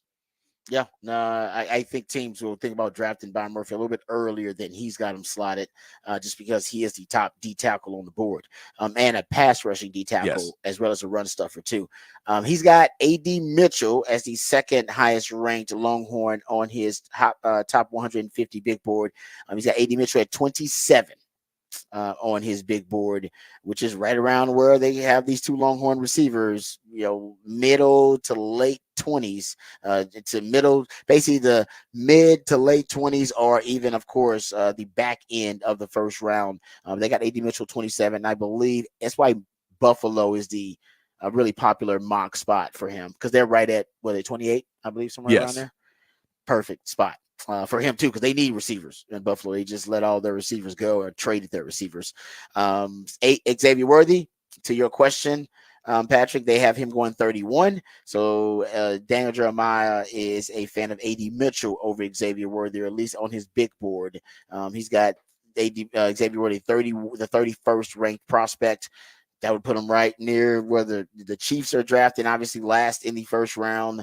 49ers will be around that pick. I don't know if the 49ers will go with a receiver. They could. There's talk that they could trade Brandon Ayuk because they can't pay Brandon Ayuk all-pro money and pay Deebo Samuel all-pro money. So there's talk they could trade him. If they trade him, my man Shano, who is a former wide receiver, could look to wide receiver in the first round. That's a possibility too. So there you go, 31. I hope a team falls in love with him at the end of the first round. If not, I could see a team trading up to go get Xavier Worthy if he drops out of the first. Oh yeah, to basically be right at the top of the second. Just we want him. We want to prioritize him because basically now we got to pay half the guaranteed money for him. He's definitely a great value for us at a premium position. So if he drops out of the first, and I've been saying this for a while, a team will trade for him. I think that'll happen for, a couple of Texas players. I've been saying this. JT Sanders strikes me as that kind of player, and so does Tavondre Sweat. That they may drop down, and a team goes, man, that's great value to get that guy in second round or third round or even fourth round. I'm trading up to go get him. Yeah. Because he was higher on our board. Okay, so how about this? This is the mind-blowing revelation here in Daniel Jeremiah's top 150 board. So his top three Longhorn prospects are Byron Murphy, A.D. Mitchell, and Xavier Worthy. Essentially have them mocked as all being first-round guys, but we could see Xavier Worthy falling out of the first round, or even A.D. Mitchell, because they're at the back. They're projected to be at the back of the first round. But he's got Christian Jones as the 55th ranked prospect in his top 150 board, ladies and gentlemen. He's got Christian Jones, a better prospect for the Longhorns than JT Sanders, than Tavondre Sweat. That is Jonathan Brooks. That is a hell of a rise in draft stock for Christian Jones. And he's been rising, up draft boards. He went from being a late round pick to being a middle round pick. And now Daniel Jeremiah is saying, man, this dude could end up being basically kind of an early round pick. A second round. I'm not saying he's going to go in the second round, but there will be a run on tackles. Remember, they're going to set a record. I believe the record for offensive linemen drafted in the first round is 10. They're going to tie that record for offensive linemen drafted in the first round, potentially in this draft. They're also going to break the record for offensive players drafted in the first round. I believe the record is 19 offensive players drafted in the first round. There's a really good chance they're going to have 20 to 21 offensive players overall drafted between wide receivers, between tackles, and between quarterbacks. And maybe that is also helping Christian Jones, is that teams are looking at deeper at some of the middle round to second round offensive linemen and going, well, we got to find some quality guys here, because the offensive linemen in the first round, there's going to be a run on them, and they're all going to be going a record-setting amount. Let's see if there's some quality deeper in the draft. And they found Christian Jones, and he's got Christian Jones, guys, 55th overall prospect in the draft. How about that, Patrick? Yeah, he must be getting some intel from some guys that are just really, really high on Christian Jones, because I don't think we had what, 3 Longhorns ahead of Christian Jones? 3 more Longhorns? Because you had Jonathan Brooks, Tavondre Sweat, and Tavion Sanders were all ahead of him. Yeah. And he has them ahead of all 3 of those guys. All rankings. 3 of them. That's surprise. He was a guy that you thought was a day 3 guy. Yeah. And he has him as a second round. Oof. Like that, it's shocking to me. I know he's been rising up draft boards. I will give you that. I've seen the reports about him increasing his draft stock. I had no idea that he was increasing his draft stock that much. So Daniel Jeremiah, a huge Christian Jones fan. We'll see. I mean, the draft is coming up. We'll see if Christian Jones is that high. But like I said, there will be a lot of tackles taken and a lot of offensive linemen taken in the early rounds of this NFL draft. We talked about that, and like I said, I think they're going to set a record for offensive linemen drafted in the draft, and I think they're going to set a record for offensive players overall taken in this draft. But that remains to be seen. But either one of those trends, I think, may be helping Christian Jones. So I got to go back and do more Christian Jones research too to find out, exactly where. Because I thought they were projecting him to be a guard in the NFL too. And I know when he played in the Senior Bowl, he played guard and tackle. He played both. And I thought they were projecting him to be a guard, but maybe the projections about him have changed from he's projecting to be a guard to a guy that can play both. And that would increase his draft stock too, if he's projected to be able to play guard and tackle. All right, so there you go. That's once again Christian Jones, ranked by Daniel Jeremiah, 55th overall prospect and the 4th best Longhorn prospect coming out in this draft. He's got Jonathan Brooks at 57. That's right around where the Cowboys are drafting. Yeah, the Cowboys 56. 56. Yeah, that's where we all have him going right now. If the Cowboys don't pick him in the second round, I think people are going to be shocked because almost every analyst, every mock draft, all the insiders, what are you talking about? Peter Schrager, you're talking about NFL Live, we're talking about Daniel Jeremiah, you're talking about Dane Brugler, Mel Kiper. I mean, I've seen Field Yates. Almost everybody you look at, if they make a mock draft where they're talking about the second round in the Cowboys, they have Jonathan Brooks been going to the Cowboys. Yeah, I'll tell you this: if they do that, and then there's a camera in there, and it's another story pick. Nah, we're gonna draft this guy because we like his story better. And good Lord. Yeah, that's true. No cameras for the 56 pick. Don't let Jerry have any cameras about him to make a smart decision. Take Jonathan Brooks. Yeah, the Deuce Vaughn thing. I mean, listen, I like Deuce too, but we all like Deuce Vaughn, but he didn't hit the field last year. No, we would have told you he was a sentimental pick. Yeah, it was a sentimental pick. Dad, coach on the coaching staff there at the Cowboys. Yeah, I still think there's a place for him, but I think it may have taken them a year to get him to acclimate. I mean, he is a small guy. I think they can find a way to use Deuce Vaughn. No, I like Deuce Vaughn. I don't think you can have Deuce Vaughn and Rico Dowdle on the same team. I think you have to pick a developmental back that you're going to use, and you would need 2 backs in today's NFL. They had 1, and they had 2 guys that they were trying to develop, and you can't do that anymore. That was more the issue. I think Deuce Vaughn has a ton of future if you put him into a split situation where he can win. You also have Kevontae Turpin, who is similar enough of a player, does a lot of similar things. Wide out now. They decided he's a wide out and a return guy. But I'm with you in terms of how you use them. They're boutique players. Yes. They're boutique guys. So. You specialize with those guys. Now I'm with you. You sprinkle them on the offense. They can't necessarily be main course items in your offense. They're side dishes. You know what I mean? But really good side dishes, though. Right? Good side dish will make the meal. Y'all know that.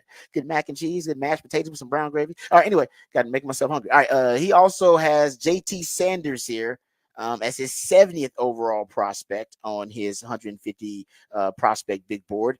And I got to go look. I believe he has him as the second tight end, but I will go back and make sure that everybody still really has. There's been no movement there. JT Sanders didn't increase his draft stock, but I don't necessarily think he hurt his draft stock to the point where he is no longer the second best tight end on the board. It's just that I think there's going to be a significant drop off after Brock Bowers is drafted, and then when they draft that second tight end. That second tight end may come in the 3rd round potentially, as opposed to Brock Bowers going so early in the 1st. He may end up even going in the top 10. You may not get your next tight end to the 3rd round. Yeah. He's got T'Vondre Sweat as the 114th ranked prospect in his draft, and that makes sense. A lot of people got T'Vondre Sweat dropping to the 3rd, even the 4th round of the NFL draft. So there you go. He's got he's got 6 Longhorns that are, well, actually 7. I think they're 7 Longhorns ranked in his top 150 board. Jatavian Sanders, 3rd tight end. Does he have the 3rd tight end? Tanner McLaughlin as the at Yeah. 68, a couple picks before Jatavion Sanders. So, yes, he has his third tight end. Yeah, so I get that. Again, he is technically dropping. Yeah, in and draft then stock then he has another tight end at 74. So Yeah, he right has behind him, so right? he puts He's got Ben he's Sinnott right there. yeah, he's got him falling right down into that third group. There's no longer, and at least in his mind, Brock Bowers, JT Sanders, the rest of them. Yeah. He has No, it's Brock Bowers, the rest and of the them. rest of yeah, no, and I think that's fair. That's why I think some team will trade up for JT because they'll see him drop and they'll be like, hey, he's Yeah. really high on our board. We can get value there. Same thing with Devondre Sweat. Potentially same thing with a guy like Xavier Worthy too. All right, let's get to we'll push Rod's rant to next segment. We'll do a little Rod's rant and then we'll also hit the Adam Schefter trade rumors, the draft day rumors, I should say, and some of them are trades, but we'll hit some of those coming up, and also the Zach Wilson trade. We'll talk about the details of that on the other side. All that and more right here on the Rodcast featuring Patrick Davis. I'm lifetime Longhorn Rod Davis coming back on the horn.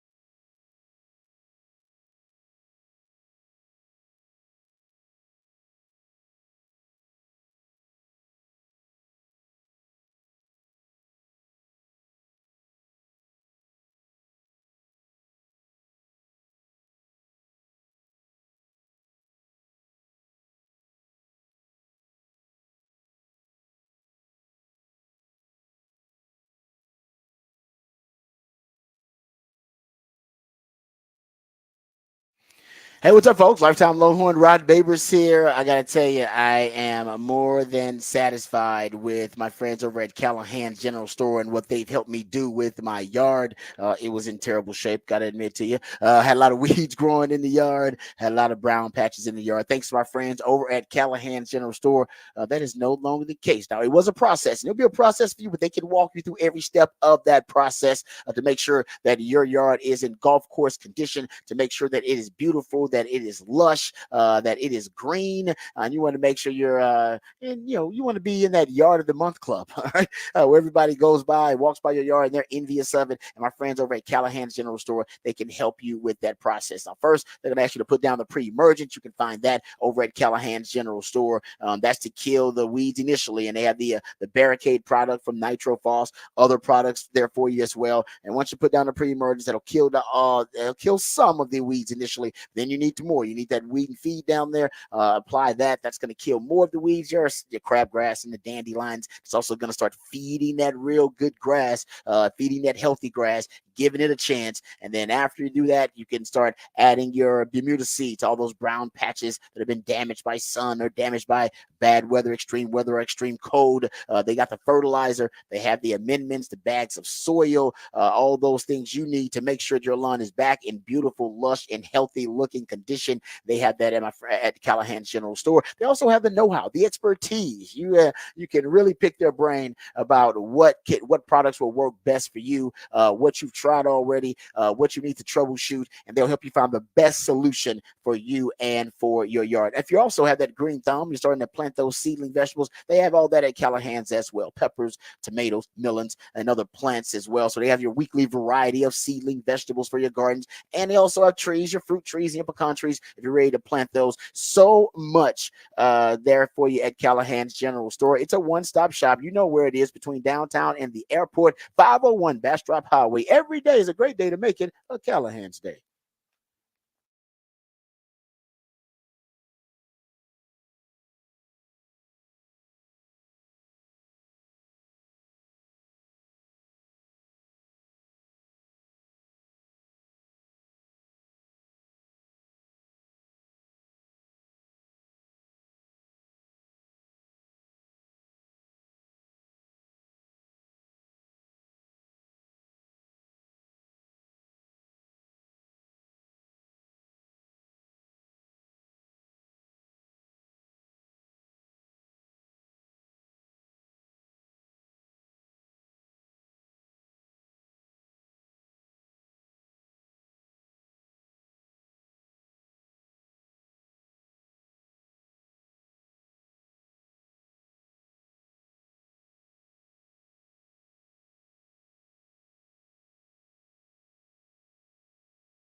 We'll be quick here. There was a great article written at the Yahoo Sports by Ross Dellinger, who covers college football, and he's claiming that back in January of 2022, when the leaders of the decision makers of college football, the conference commissioners, and a lot of the other really the administrators, really kind of the administrators of college football, the NCAA, when they were meeting about the future of college football, the college football playoff. And once the alliance had formed, remember the alliance, the Big Ten, the ACC, and the Pac-12 formed the infamous alliance, right? They actually essentially halted the expansion of the college football format. And they consolidated power apparently during these discussions, and they decided to oppose, as we know, the SEC and the SEC's kind of basically their assent. All right, and their power, the power struggle, but their ability to kind of monopolize power. So they were anti-SEC for whatever reason. We found out that was a sham because the Big Ten, they ended up stabbing the ACC and the Pac-12 in the back, and they turned their back on the alliance. So it didn't matter. But at some point, apparently, the discussions between these groups, according to Ross Dellinger, it got heated when they were discussing the expansion of the playoff format, when they were discussing and voting on the expansion of the college football format, and the alliance had taken their stance, which was anything opposed to the SEC. This upset not only Bob Bowlesby, but upset Greg Sankey. So here's the excerpt. I'll read it here. At some point, as discussions grew heated, then Big 12 Commissioner Bob Bowlesby, frustrated and exhausted of the indecision, slowly packed his bag and began to rise from the table. The meeting isn't over, someone told him. It is for me, he shot back. And apparently they never were able to resolve their issues, which is why we have the situation we have now.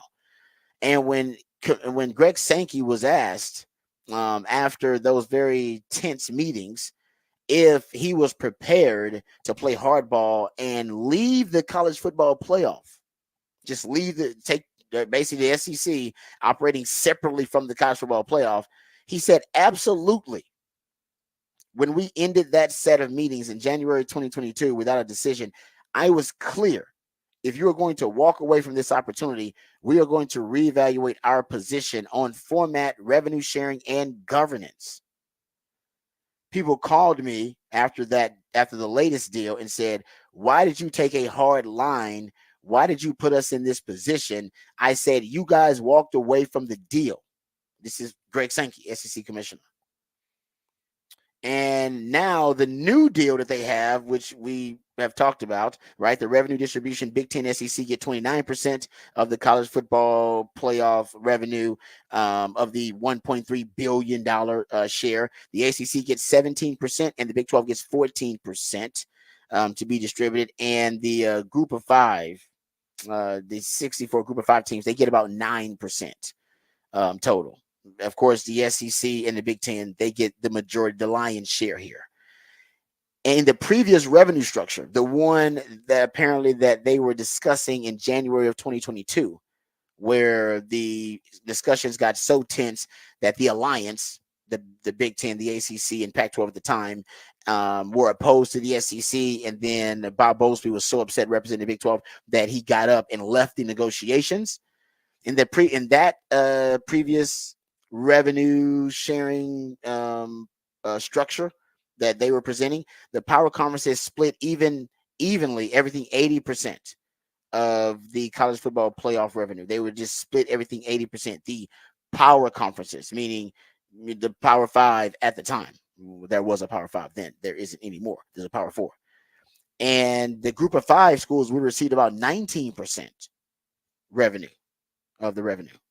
So in real money figures, each power school earned about $6 million from the college football playoff in base distribution, while the group of five schools would have gotten about 1.2 to 1.5 million. In the new deal, basically the SEC and the Big Ten schools see their annual distribution triple, if not quadruple, to around 23 million and 20 million for the Big Ten. Those in the ACC and the Big 12 will earn around 12 to 14 million. Notre Dame could earn 12 million plus a $6 million bonus if it qualifies for the playoff. And the independents, if you go look at a group of 5 schools, I should say, they will see around 300,000 to 500,000 increase to about 1.8 million. But that's it. So the group of 5 schools get less, and now the other power conferences other than the SEC and the Big Ten are also going to earn less money. So over the course of the 6-year college football playoff contract, an SEC school will earn 140 million in distribution. A school in the ACC is going to earn about 80 million. Just a $60 million difference, $10 million a year difference, just based on what the SEC schools are going to earn compared to the ACC schools, which, by the way, will be a sticking point for ACC schools like Florida State and Clemson, who want an unequal revenue sharing deal in the ACC. And they're probably going to take the ACC to court to try to get out of their grant of rights so that they can get to the Big Ten or the SEC so they can make those types of dollars. There you go. So the separation of the have and have-nots, just think about it. At one point, Greg Sankey was ready to leave the college football playoff and do his own thing. I think we're closer than ever to that Android iPhone era of college sports, where if you want major college sports, there are 2 places to go for it. You can go to SEC or you can go to the Big Ten. I think that, and if you want a smartphone, you got an Android, you got an iPhone. Nobody you know has any other type of smartphone. There are only 2 choices for you. And I think the same thing is going to be true in major college sports in the future. There'll be 2 choices, Big Ten, SEC. And I think more and more that story shows me that the SEC was at least willing to discuss it, and they were willing to play hardball at one time 3 years ago or 2 years ago. I think they have already talked about the possibility of it and what the steps would be if they needed to emancipate themselves from the college football playoff or even from the NCAA, which needs to happen sooner rather than later. Yeah. It's interesting stuff because, there is no, you have to worry about watering down the product. If you just let everybody into the SEC in the Big Ten, then you start to let in too many bad teams in that basically just want to get in for the revenue sharing, which is kind of what happened in the ACC of programs that if your bread and butter in the SEC is football and that's what makes you the most money, and then somebody wants to come in and they go, we have a good basketball school. You go, that's what the Big 12's for, guys. That's exactly right. That's what the Big 12's for. So it'll be interesting because there are going to be schools that think, well, if I can get out of this ACC, then I'll go over there, and they may not be welcome with open arms like they think. And if they are welcomed, they're going to come in with a massively lower revenue share for at least the beginning of it, because all the other schools will not want to admit another person to take a piece of the pie. Nobody, if you're having pizza ordered and you say, well, they're only getting 1 pizza, don't invite 30 people. You simplified it, but that's essentially the gist of it. They don't want to have to share too much of this revenue. If somebody's going to bring in, they got to be additive, meaning they got to bring eyeballs, bring value with them, and not just extracting value from the equation. But I'm telling you, we're closer than ever to that separation of the have and have-nots. All right, let's get to just really quickly. Let's get to the Zach Wilson trade because I think we all saw it coming. I'm just surprised that it took this long. Zach Wilson traded to the Broncos. They're going to send, Denver is expected to send a 2024 6th-round pick to the Jets for Wilson and a 7th-round pick. So, I mean, in terms of value, they're giving up nothing at all, pennies, to acquire Zach Wilson. And it's good. At least now he can go to Sean Payton, who's a quarterback guru. Sean Payton is known to do more with less when it comes to quarterbacks. If anybody can resurrect the skill set of Zach Wilson, it would be Sean Payton. Now, I think Denver's going to be in the running to get them an actual franchise quarterback, but why not take the chance on being able to, like I said, resurrect I don't know if you can resurrect because I don't know if he's ever been a good player in the NFL, but you could find a way to revive and revitalize a skill set that people once thought had a lot of upside in Zach Wilson. And we've seen some of these stories recently where, quarterbacks were seen as a bust at one point, and then they went to another system with a quarterback nurturer, a quarterback guru, and they were able to find new life and to reinvent themselves. Baker Mayfield did it recently. We've seen Jared Goff do it. We've seen Geno Smith do it. We've seen some of these stories. We've seen more of them recently. So maybe that is the hope that, hey, we thought that, Zach Wilson was a bust, but still able to get some value out of it. And I will say, speaking of value, now we do have more clarity. Cowboys overpaid for Trey Lance. Sorry, y'all misread the market. Look at what these quarterbacks are going for. The Jets traded Zach Wilson for, like I said, pennies, because they traded him for a 6th round pick, but the Jets gave up a 7th round pick and Zach Wilson and got a 6th round pick. So I don't know how much value you want to say they got there in exchange, but that's really cheap to get a quarterback. The Bears traded a 6th round pick. The Bears got a 6th round pick, for Justin Fields, and it becomes a 4th round pick, but only if Justin Fields plays more than half the snaps. So he's got to beat out Russell Wilson for that to become a 4th round pick. That's still a 6th round pick. The Patriots traded Mac Jones for a 6th round pick. So it seems like 6th round pick was kind of the going price, the market price for those 2021 quarterbacks who were considered a bust. And the Cowboys gave up a 4th round pick. Now, it's not a ton of value you're missing there. It's not a ton. But remember, I told you guys, it adds up over time. Every acquisition, every move you make as a GM, all you're trying to do is acquire value. You want these guys to outperform their contract, outperform their draft position, outperform really the means by which you acquired them. And that's how you extract value. And they're little tiny bits of value here and there. It's not going to be a lot. It's going to be a ton. Just little bits of value. That's a little bit of value you lost. You gave up a 4th for him. Everybody else gave up 6th round picks for those types of quarterbacks. And you just paid him another roster bonus. If you get nothing out of Trey Lance, that was a terrible move. Yeah. You got to get something out of him if you're going to get paid 4th round draft value for him. So I'm not saying it's a bad move. It's a good move for the Cowboys, because honestly, they don't know what they're going to do at quarterback. So at least you have options with Trey Lance. So maybe that's the value. That's what you're giving up, the draft capital. Like, no, we need options at quarterback, and this gives us another option. And I totally support that. But if you're just looking at comparison value of those quarterbacks in the 2021 draft class, taken in the top 15, who have turned out to be busts and are now being traded, 6th round pick was the going price. Yeah, I mean, considering the fact that Trey Lance has still not beaten out Cooper Rush for the backup job, and maybe he will in the offseason. And I think if he beats him out for the backup job, then yes, you overpaid a little bit, but you know what? You have a backup that you feel is a decent backup who can come in and maybe he'll take over for Dak. And I'm more okay with it. And I'm with you. You overpaid because the price is clearly lower. But again, if you use it, it's worth it. If you use him, the 4th rounder was worth it because you got in there and maybe someone else was going to overpay too. Maybe someone else was. We don't think they would, but maybe someone would have. Maybe someone was giving up a 5th, and so you gave up a 4th, and you felt that was my guess is someone was offering a 6th, and they told you they were offering a 5th, and you offered a 4th. That's my guess, just on other information we have now received about what everybody else is offering for other trades. That would make more sense, but for whatever reason, you get him for a 4th, but it can't be a player that you've now paid the roster bonus to and does not see the field in this year.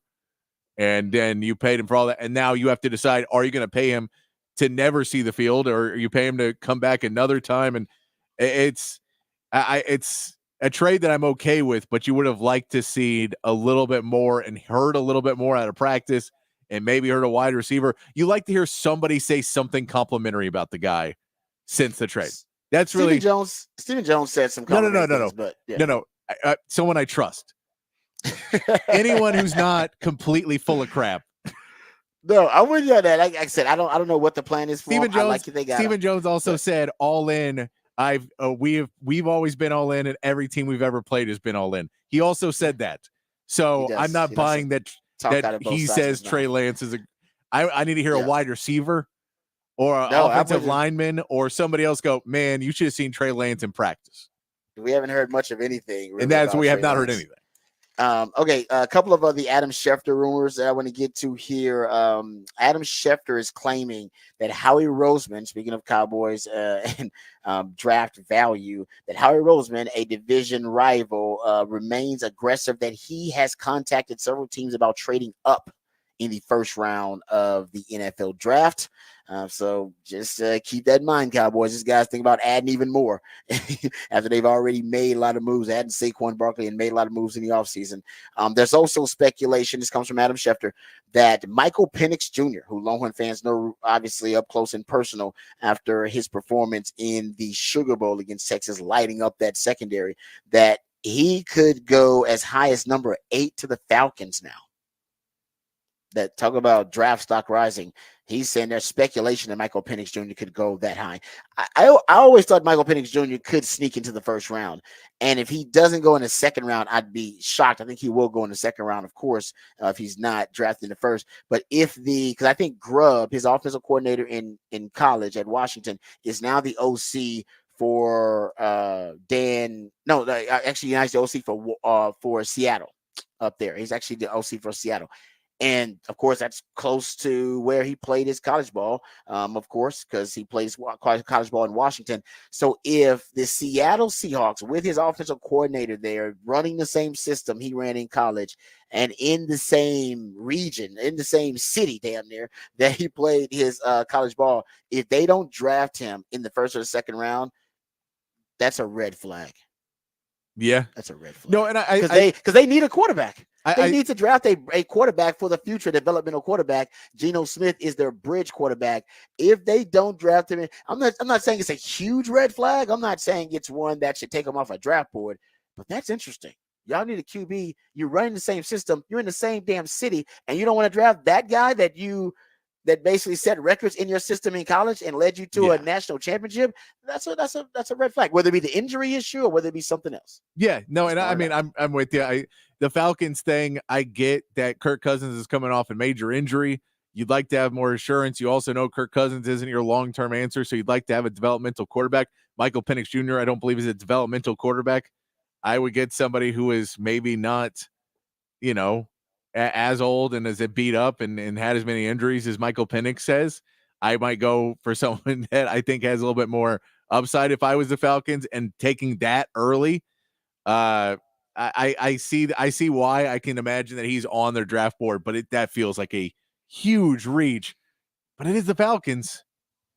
It is the Falcons. And if you're the Falcons, you should just trade down and get them. You can still get them if you trade. I agree, but this is the Falcons team, and as much as I love Bijan, they went for a running back early. They went for a tight end early. They do not take any sort of historical draft advice and draft knowledge. They don't look at premium positions really when drafting. No, they just say, we like this guy. We think he's good. We're taking him. So I get it for one sense, but yeah, I think it's you're the main reason I think you take a quarterback that early is if you don't think Kirk Cousins plays week 1. And then there's also another theory we've heard floated around that the Falcons are likely to lose at least a pick or two for tampering with Kirk Cousins. They're going to make the example out of him. And if they feel they're going to lose a first-round pick next season, that they maybe are trying to get ahead and draft a quarterback this year because they were going to draft one next year, but they won't have a first-round pick next year because they could lose one. I don't know if they'll lose one. I don't think the consequence will be that harsh for it to dock them a first-round pick. I don't think so either, but that would be explanation-wise of why you would take a Michael Penix Jr., who should not be going that early. I think they'll dock him a draft pick, but I don't know if they'll go first-round pick. That'd be really harsh. Also, Albert Breer is reporting the Dolphins are very interested in Xavier Worthy. That would make sense. They do love speed. They want to be the fastest team in the NFL, and that would make them the fastest team in NFL history, potentially, if you add Xavier Worthy with Waddle, with Tyreek Hill, with Raheem Mostert. I mean, good Lord, that is a blur. All right, we come back. We'll got What the Facts on the other side right here on the Rodcast, featuring Patrick Davis. I'm lifetime Longhorn Rod Davis coming back on the horn.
All right, welcome back to the Rodcast. Time to get to what the facts, what the stats. We'll be quick here because I know we're up against it. Got a couple of these. We were just talking about the Zach Wilson trade. Zach Wilson, he, if you look at quarterbacks who had at least 20 starts in the last 3 seasons, here's where he ranks in all these different categories. Last in yards per attempt, last in success rate, last in EPA, last in accuracy, last in first down rate, last in touchdown rate, last in explosive play rate, last in passer rating, last in total QBR, last in completion percentage, and last in touchdown to interception ratio. He was last in everything, man. He was really the worst nowhere to go but in up. the league. Nowhere to go but up. Yeah, if Sean Payton ends up turning that dude into a starting quarterback again in the league, a reliable one, you got to give that dude some props. That would be amazing because he is seen as a disaster of a draft pick. Jared Stidham, Zach Wilson, Ben DiNucci. That is your Denver depth chart right now at quarterback. Oh, say that again. Jared Stidham, Zach Wilson, Ben DiNucci. That is the Broncos depth chart right now. Oh, yeah, they got to draft a quarterback. They got to draft like good. 3. You can have one of those guys in your quarterback room. You can't have all 3 of them dudes in your quarterback room. No, man, that made my stomach hurt. When Sean Payton's look at the Longhorns, like, man, look at that quarterback room. Sean Payton is jealous of Sark's quarterback room. Amen to that, brother. True words and never spoken. I did not realize that. Ooh, yeah, man. They got to drop the quarterback. Okay, so Denver, we'll see this upcoming draft, but they got to do something. And the word on the street is he's, I don't know, he's infatuated with JJ McCarthy. A lot of people say that he wants to kind of work. Apparently, a lot of people are. Yes, he is rising up draft boards. Right now, people have him potentially as a guy being drafted 4th overall. I don't like him as much, and I don't like Drake May as much, but I like Drake May better than I like JJ McCarthy. I'll admit that. I got Jaden Daniels as my second quarterback, but it's not a huge drop off from him to Drake May. I like Drake May a lot. And I think this year, watching his film, I thought he was a little bit inconsistent in his play. But Drake May's still a real high level prospect, kind of a baby Justin Herbert, pretty much. I was gonna give some crap to the Raiders, but they have Gardner Minshew, so I'll say at least they have somebody that can fill in. Yes, and then it's like Sam Darnold. What's Minnesota's room is probably pretty bad too. Yeah, at least I'm with you. I like Gardner Minshew though.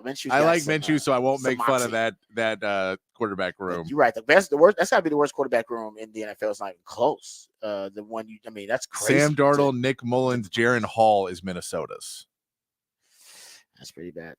That one's also not great. That's not great. But I don't know if it beats Jared Stidham, Zach Wilson, Ben DiNucci. Yeah, those are both pretty bad. I mean, those are terrible. Like I said, those are both really bad.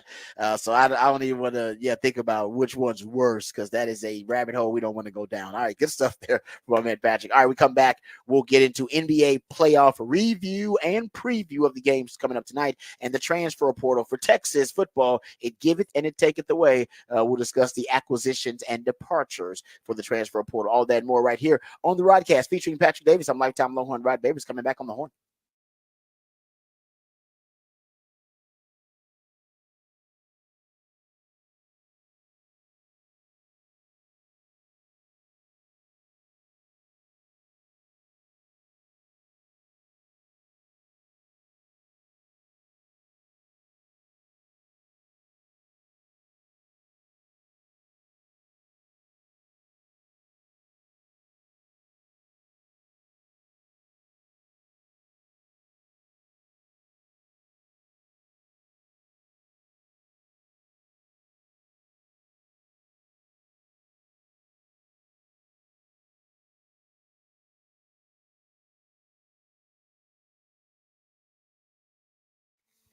Hey, what's up, folks? Lifetime Longhorn Rod Babers here. If you're sitting in traffic right now, you're probably pretty unhappy, right? You maybe even be miserable, but your traffic experience could improve if you were sitting in a car that actually brought you some joy, a car that you actually enjoyed.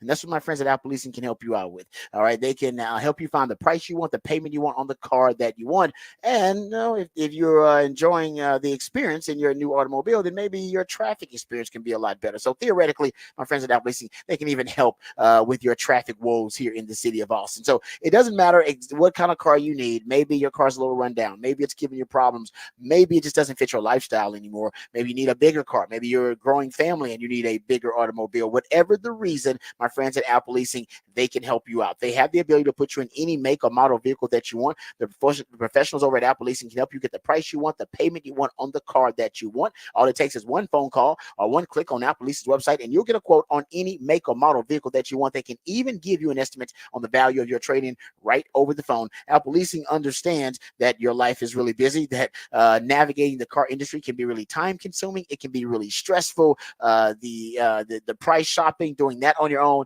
going down the rabbit hole to research the automobile, trying to vet the dealers and vet the salespeople to make sure they're on the up and up. That can all wear you down. And also it can really dampen your enthusiasm for getting a new car. So my friends at Apple Leasing, they take care of that process for you. They do all the heavy lifting. All you let them know is what your specifications are, what kind of car you want, what color the automobile needs to be, what is your budget, what you're willing to pay, and they will do all the rest of the work. They have what they call a simple interest easy lease, and the whole point of this is to make it simple and easy for you. It's going to give you flexibility, which is going to give you possibilities and options to help you find the vehicle that fits you best, but more importantly, the vehicle that fits your budget best. So give them a call, 512-346-9977. That's 512-346-9977, or visit appleleasing.com. That's appleleasing.com.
All right, welcome back to the Rodcast. It is a top of the charts Tuesday. That's when my man Patrick plays jams to reach the top of the Billboard charts on this day in history.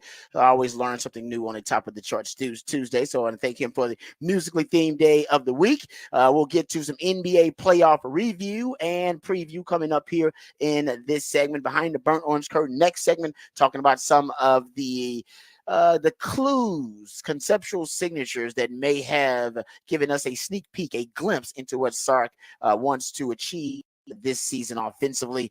So we'll get into that coming up. We go behind the Burnt Orange Curtain. We'll also talk about the transfer portal, it give it and it take it away for Texas football. And there are a couple of headlines from the transfer portal that we'll address here. We'll also get to the Horn headlines here momentarily. This is from my man Patrick Davis. Before we do that, Patrick also has a topic for the big fat poll of the day, which is also already up at the Twitter account of the Horn. You can go check that out at the Horn ATX.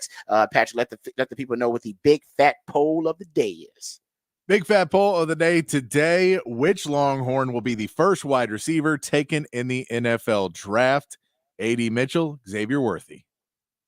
I like that. Yeah, it's an interesting conversation. I think right now A.D. Mitchell is leading this poll, and I think right now the mock drafters, all the draft analysts are split on this, but A.D. Mitchell is getting 72%. On the Horn ATX fan poll as opposed to Xavier Worthy's 28%. So looks like the Longhorn community, or at least our listenership, overwhelmingly believe A.D. Mitchell is going to be. This is the important thing to remember about this is where it's split. A.D. Mitchell kind of stays around the same area, other than I believe Adam Schefter was the one guy who said that he may slide up, that he may jump up and be someone taken ahead. Yeah. Other than that, most people have him around that 25 to 28 range. Is where kind of A.D. Mitchell goes. And Xavier Worthy has jumped anywhere from bottom of the first round, early second round to early 20s, kind of like early to mid 20s. So he has jumped around a lot more than I think A.D. Mitchell has. Xavier Worthy the people are not quite sure where he's going to end up. Yeah, no, you're right about that. Because there's an infatuation factor with Xavier Worthy because he ran at 40. Some teams could just fall in love with that speed and decide, hey man, I need that. I have to have that on my roster. I don't want to have to see that on Sundays from an opposing team or from an opponent. I want to have that threat on my roster and have opposing teams worried about it. So I could see some team just rolling the dice on Xavier Worthy because that, like I said, it's world-class speed. It's the fastest man in the history of the combine. All right, so good discussion there. We'll talk more about, of course, the Longhorns who are coming out in the NFL draft. As a matter of fact, Dan Jeremiah has his top 150 prospect big board out, and we'll get into that coming up next hour. But let's get to our Horn headlines quickly here. Then we'll discuss the transfer portal for Texas. It giveth and it taketh away. That is certainly the case. It was yesterday because they got a transfer portal acquisition, and they had a player depart via the transfer portal. We'll get into that. Before we do, let's hit the Horn headlines, and then we'll get into that and also the NBA review of the games last night. Patrick, do us a favor, please. Hit us with the Horn headlines of the day. All right, your Horn headlines brought to you by Top Gun Rentals and Lawn Equipment. Texas baseball will look to close out their latest homestand with a win over UT Arlington tonight. Charlie Hurley gets the call as a starter. It will be his first start since March 20th, where he threw 5 innings against Air Force. Coach David Pierce will miss the game as part of a 2-game suspension for continuing to argue his ejection on Sunday. This will be the second to last midweek game of the season with only 4 Big 12 series left to play. In the NBA, the higher seeds once again took all 3 games, but unlike the weekend, there were some dramatic finishes. The Cavs handled the Magic 96-86 with help from a 16-point, 20-rebound double-double from Jared Allen to take a 2-0 lead in their series, while the Knicks were able to get a steal with 16 seconds to go in the game, and Dante DiVincenzo hit a 3 to take the lead and finish off the 76ers 104-101 in a hard-fought battle. And the Nuggets came back from down 20 points in the third quarter to steal a win from the Lakers 101-99 on a Jamal Murray jumper to push the series to 2-0 in favor of Denver. Tonight's games feature the Suns and Timberwolves, Pacers and Bucks, and the Mavericks against the Clippers. In Major League Baseball, the Astros begin their series against the Cubs today with J.P. France to get the start. France is 0-2 on the season with a 7.08 ERA, trying to hold together the Astros rotation while they deal with a rash of injuries. And the Rangers begin their series with the Mariners, hoping to get some help from Adolis Garcia, who is currently leading the American League in RBIs. The Rangers will send Dane Dunning to the mound in a 7 p.m. game with pregame beginning at 6:30 here on the Horn, and that is your Horn headlines.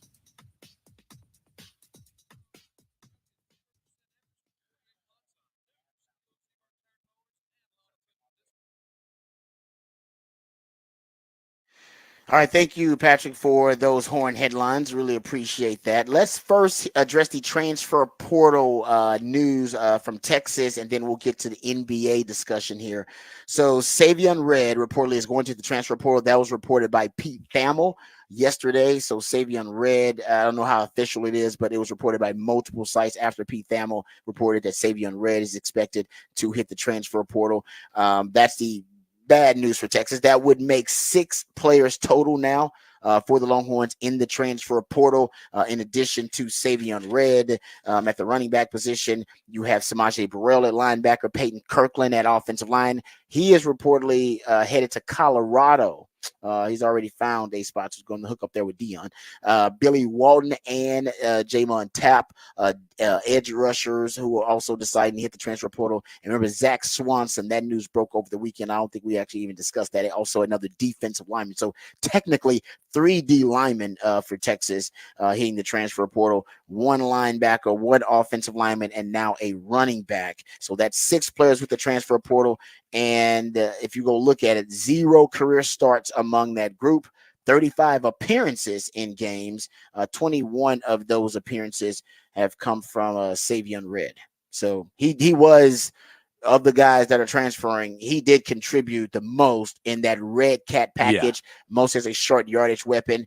I'm not sure if that is still going to be a weapon going forward. Also, Patrick, I think the weight gain, him getting up to 240 pounds. Remember I said that's strange. Either that was something the coaches have been encouraging him to do because they want to use him and weaponize him in a different way, utilize him in a different way, or man, the offseason got out of control for my man Savion Red. And I think it may have been the latter. Sark implied that no, they did not have some plan for Savion Red to get up to 240 pounds. So I think that combined with, I mean, look how deep they are at running back. It's just that simple. He was in the spring game at the end of the spring game. Remember, he was in there for that game-winning drive for his team, and he did contribute, actually made a lot of plays on that drive. But the downside is if he's in there on the last drive of the game in the spring game, that means a lot of the other players, including 2 of the freshmen that came in, are either already on his level depth chart-wise or have already surpassed him depth chart-wise. Yeah, I mean, if we say we know there's going to be Jaden Blue and CJ Baxter ahead of him. You then throw in a Trey Wisner who has been climbing up the boards. And then you have 2 freshmen that are right there as well. I mean, if you say 6, that's, that's a point where you might just say, okay, it's time for me to move on and get a better place. And, it is. And you never know. Yeah, the off season, maybe he's, there could be plenty of reasons for that as well, where a change of scenery could help everything for him, get him back on track where he wants to be and get him some time on the playing field. We know the talent that he has, so wish him the best. Yeah, I like Savion Red too. I mean, came in as an athlete, was at wide receiver, moved to running back. So, he was an unselfish player, moved to running back for you, and actually needed him. You needed him in some of those short yardage situations in the Red Cat. So hopefully it works out for him. He's a DFW kid, so it's a good chance. I remember he was originally committed to SMU, if I'm not mistaken. So I could see him heading right back on up to DFW and finding him a place at one of those schools there. All right, that's departures for Longhorns. That makes 6 of them, and I think they'll probably get closer to 9, maybe even 10 guys total in the transfer portal. I don't think they're done because Sark's having his meetings now with players, and Sark's very honest with guys about where they stand on the depth chart. So maybe some of these guys are not going to like what they hear in those meetings. So you'll start to hear more players hitting the transfer portal. Speaking of transfer portal acquisitions, Bill Norton, who was on campus for the spring game and D tackle from Arizona. Originally, remember, he committed to Georgia. He spent 4 years at Georgia before transferring to Arizona, where he hooked up with Johnny Nansen, who is now the co-DC at Texas. He was the defensive coordinator there at Arizona. And so he knows the Nansen system really well. 6'6", 325. Sark said after the spring game, they need more big humans. They need more bodies on the D-line, specifically the interior D-line. That's exactly what they're getting in Bill Norton. This is a guy that can play the A-gap. 395 snaps played by Norton were split almost equally in the A and the B gaps. So that is good news. Texas needs an A gap disruptor. They got defensive linemen, but most of those guys are 3 techniques. He can play the A gap. They would line him up over the nose. He can also play the 1 technique if you need him to play that. So Texas gets their interior D lineman, and the word on the street is they're looking for more. Jay Toya, who they also hosted on a recruiting visit at the spring game, Patrick, he reportedly is deciding to stay at UCLA. So that makes it even more important that the kid Dominique Wilkins from the Dominic Williams, excuse me. So I always say Dominic Wilkins for some reason. Dominic Williams from TCU, yes. The freshman All-American. It makes it even more important that they seal the deal. He is coming on a recruiting visit to Texas, but he also is visiting Oklahoma and some other schools too. But he is, from what I understand, a guy who has a tremendously high upside and a guy that's going to play on Sundays. Not saying these other guys won't, but that's what kind of ceiling Dominique Williams has. So now if you're not going to get Jay Toya, and my man Bobby Bird says they're going to get at least 2 defensive linemen in this transfer portal spring window. Bill Norton will be one. You got Savea earlier this year, who was teammates with Bill Norton. So there's familiarity with just those 2. Dominique Williams is another guy they're going to try to get. And if they don't get him, then I could say that the Longhorns may try to look elsewhere. But right now, I bet he is their main target. Yes. Yeah, I think that's where they're going to be looking right there from TCU. A little update on basketball transfers. Yes, sir. Jordan Pope has said he will be making his decision tomorrow evening. Jordan Pope is the 6'2", 6'3" transfer guard out of Oregon State. A really good scorer. He will be replacing Tyrese Hunter in that lineup if he decides to come to Texas. He's basically deciding between Texas and Texas A&M, but he should be making his decision tomorrow is what he is told on 3, I believe, that they posted that he'll be making that decision tomorrow. Another guy, Brandon Garrison, 6'11" center from Oklahoma State, is in the portal. He was actually at Texas over the spring game over the weekend. He was at the spring game checking that out. His choices are between Texas, Oklahoma, and Oklahoma State, returning to Oklahoma State. He's from the Oklahoma area, so he's deciding if he wants to stay in Oklahoma or come to Texas to be a part of that. I don't know when his decision will be made, but he is one of those guys that would definitely add in another big, where your only real big that you feel can play big minutes is Caden Shedrick.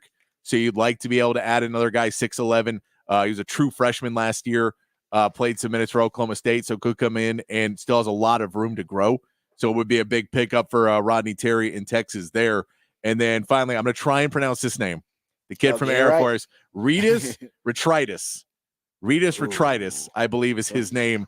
6'7" forward from Air Force. It would be coming in as a junior, I believe, but can score around the basket. I think would play a little bit more kind of in a Brock Cunningham-ish role if they got him where he was. We're not necessarily as much of a scrapper as Brock is, but a guy who can score around the basket, has a decent 3-point shot. He shot over 40% from 3 when he was taking those, can score around the basket really well, good passer, good vision, but someone that could come in that Zarek Oyinma, Kendall Weaver kind of guy where you got that transfer last year that weren't necessarily going to get a ton of minutes, but if he shows up and can be a rotation player, he can fit into that rotation. But it would help you out if you get a big guy. You definitely want to try and get another big in there because you're looking at Caden Shedrick, and then other than that, it's really Jason Kent's there right now, and Nick Cody's coming in, but you'd like to have another big, and then Redis Petritis, if he comes in, that was actually the first recruit they had on campus here for the transfer portal. If he came in, it would be another addition for this Texas team to add in a little bit more depth, and another player that you never know. You never know when these guys take a step up in conference. Do they fit in better, or is it a little too big for them? But, Kendall Weaver, we saw fit right in when he got there. Yeah. So you love to bring in a couple more guys, but Jordan Pope is probably your biggest one because that would be your starting point guard day one. That's interesting, man, because Rodney Terry started out the transfer portal spring window like gangbusters. Yeah. Got a lot of guys in. Things have settled down a little bit, but you said they got their eye on a couple of guys. You got their eye on a couple of guys. And updates on Tyrese Hunter has committed to Memphis, playing for Penny Hardaway and the Memphis Tigers. He will be headed there. And Chris Johnson, the guy who came in as a freshman last year, played a few minutes for Texas, didn't play any big minutes, is at Stephen F. Austin. So went down a little bit. That's something you can do now. If you want to get playing time, you go down a level, try and dominate at that level, and then you can come back up on another transfer. That's a good point. Good point there, and good breakdown there, Patrick. We appreciate that. All right, let's get to some NBA discussion here. I want to play some audio of Tim Hardaway talking about the Dallas Mavs. You know, his son obviously plays for the Mavs, and the Mavs are in action tonight. I'll be taking on the Clippers tonight in Game 2. But just to recap, last night you did have more drama in the Game 2, first bout, I should say, of Game 2, the first round of Game 2 games in the first round of the NBA playoffs. The Denver Nuggets had no business winning that game, 101-99 against the Lakers, but they found a way to win after being down. They're down 68-48 at one point early in the third quarter. And they battled back. They were down double digits going into the fourth quarter. It didn't matter. They battled back. Jamal Murray was the story of the game. He wasn't the leading scorer, but he's the one that got the game winner. And additionally, in the game winner, this is a guy that started out. He was struggling in that matchup early on, but found his groove. Missed his first 13 of his first 16 shots, but the fourth quarter, he was clutch. 14 fourth quarter points for Jamal Murray, 6 of 8. He didn't stop shooting, and thank God he didn't, Patrick, because he was the one to lead them back in the fourth quarter and hit the game-winning shot. Yeah, I mean, it was just an issue of sticking it out at a certain point. Those shot percentages normally even out, and you can't give up big leads like that in these games. I know both teams, the Lakers and Philadelphia, were complaining about officiating, but at a point you can't allow big leads like that. You have to understand that it's going to be that. I get it. I can understand why you're upset with the calls that both teams are upset with, but at the end of the day, in the playoffs, especially if you're a veteran like LeBron, you have to understand to get past those moments and not allow, leads. That they were still up double digits. That was in the third quarter when that play happened and that call. They were still up double digits when they overturned a call on D'Angelo Russell where D'Angelo Russell got hit in the face. And I get it. It didn't affect the shot. It got hit after, but it's still a foul. I don't know why they changed it, but you got to get past that. The largest, if you look at the Lakers' largest blown leads in the playoffs in the last 25 seasons, that was the second largest in the last 25 seasons. The only lead, blown lead for the Lakers in the playoffs that was bigger than that was 2008 NBA Finals. They had a 24-point lead against the Boston Celtics and ended up losing that game. So pretty disastrous outcome for the LA Lakers. And the Denver Nuggets now up 2-0 in that series. You also saw some late drama with the Knicks and the 76ers. Also another game where the Knicks had no business winning that game. They really didn't they had no business winning that game. Essentially what happened, and they ended up making history. They were down 5 points with 30 seconds left in that game and found a way in the final 30 seconds to pull out a win. It was disastrous for the 76ers, but it was just the fourth time in dating back to 1996-97 season, the fourth time a team won a playoff game after trailing by at least 5 points in the last 30 seconds.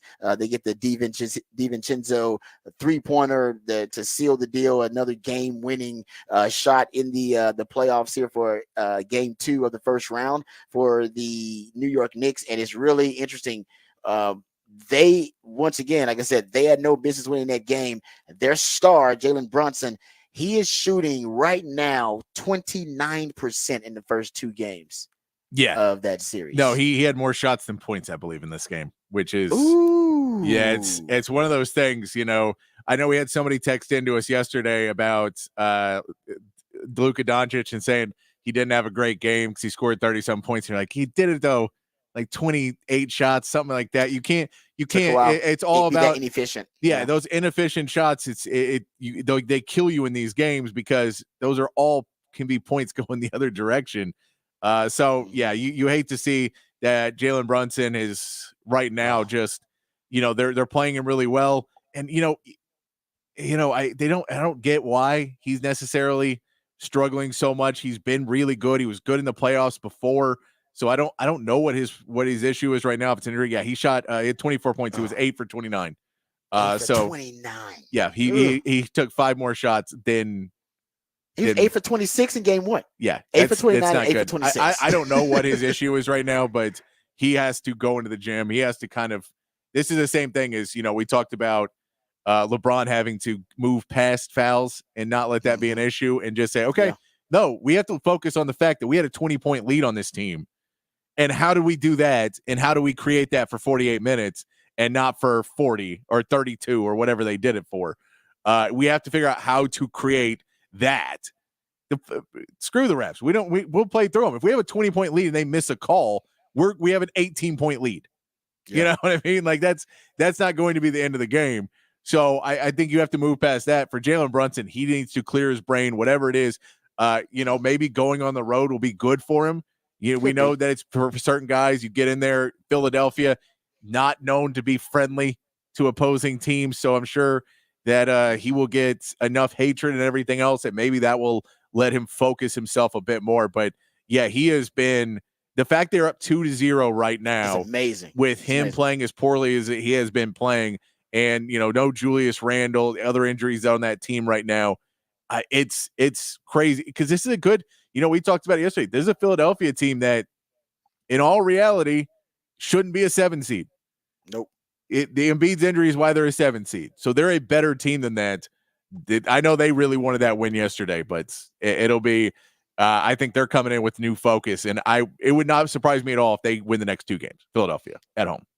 Okay. Yeah. If Jalen Brunson keeps playing like that, they'll have a really good chance because this is the worst that he's played all season long, and it is at the most inopportune time. All right, we'll push that audio of Tim Hardaway. We'll push it. We'll play either next segment. If not, we can play it during the 9 o'clock when we start previewing the games tonight for the NBA playoffs. But on the other side, we'll go behind the burnt orange curtain. I got a couple of nuggets, some clues. I put on my football investigator hat, some clues that I picked up from the spring game that may give us a glimpse at what Sark wants to do to take this offense to the next level. We'll get into that on the other side right here on the Rodcast featuring Patrick Davis. I'm Lifetime Longhorn Rod Babers coming back on the Horn.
All right, welcome back to the Rodcast. Time to go behind the burnt orange curtain, talk some Texas football. I want to just bring up some of the things, some of the notes from my charting of the Texas spring game. I usually chart it offense and defense. So tomorrow I'll do defense. I'm going to go back and watch all the defensive snaps. But I watched and charted all the offensive snaps, came up with some patterns that I think were really interesting. And I think there are a couple of clues, Easter eggs, if you will, that Sark put into the Texas spring game that'll give us glimpses into what the offense may look like in the future. And by the way, Sark didn't call the games in the spring game. It's his offense, of course, but Kyle Flood called the game, I believe. AJ Milwee might have been one of the guys calling the game. So Sark didn't actually call the plays. Maybe he was there like overruling plays and things of that nature. But of course, I'm sure he played a big role in determining the format and determining how, what types of plays were going to be called. And obviously it's his offense, so the guys are familiar with his playbook. So first of all, the first thing I noticed was the deep balls. The deep ball is coming back. Sark wants to bring back the deep ball in his offense. He has certainly curtailed it a lot since Quinn Ewers has become his starting quarterback, because it's not a natural strength for Quinn. And we've talked about this at nauseam. It's not. And even after the combine, right? People after the combine were very upset. People were saying Quinn Ewers was the actual loser of the NFL combine, because once it was documented that Texas had the fastest wide receiving room or fastest wide receiving duo in all of college football, people started wondering, going back to the film, but why didn't they have more vertical shots downfield? Why didn't they have more big plays down the field? And ultimately, people came back to the conclusion that, well, it's because Quinn Ewers was off target a lot of times on those deep balls where guys were open on some of those shot plays. And that was true most of Quinn's career. That has been true. I will say the last 7 starts, though, and shout out to LHN, because they had the stat, last 7 starts, you've seen him improve his deep ball accuracy. He had a 23 QBR his first 15 starts throwing the deep ball, 92 QBR last 7 starts. Completion percentage went from 24% first 15 starts throwing the deep ball to 43% in the last 7 starts throwing the deep ball. Yards per attempt, 7.9 to 14.8. Off target percentage, 44% of his deep balls were off target in his first 15 starts. Last 7 starts, 25% of them have been off target. So he's improving. He's getting better. Sark wants him to improve, because that is a big criticism of Quinn's game, is that he's not a natural deep ball thrower, and it's a weakness in his game. And so what scouts want to see you do from year 1 to year 2 to year 3 is improve on those weaknesses. And that's what I think Quinn has done. I think he'll continue to do. They're going to bring back the deep ball. I counted 7 deep balls, not including the ones that were blown dead that they threw downfield in the way. These are the ones that were actually in play and counted. I counted 7 deep balls, and Texas was 3 of 7 on those deep balls. 75-yarder, 75-yarder, 56-yard touchdowns. There wasn't an interception on the deep ball. That was on the Hail Mary.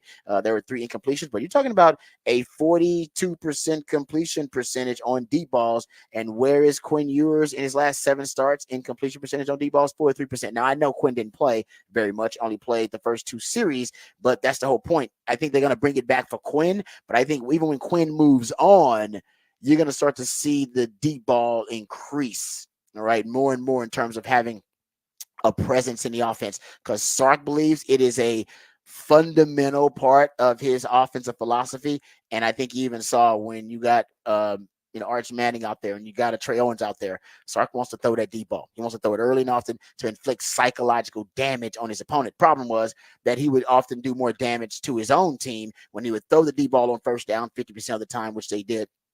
50% of his deep balls were on first down, and then they get behind the chain, 2nd and 10, and then they end up in 3rd and long, and that's a disaster for the offense. So, but you're going to see it. It's coming back, man. The deep ball will come back, and I think it'll come back this year for Quinn, too.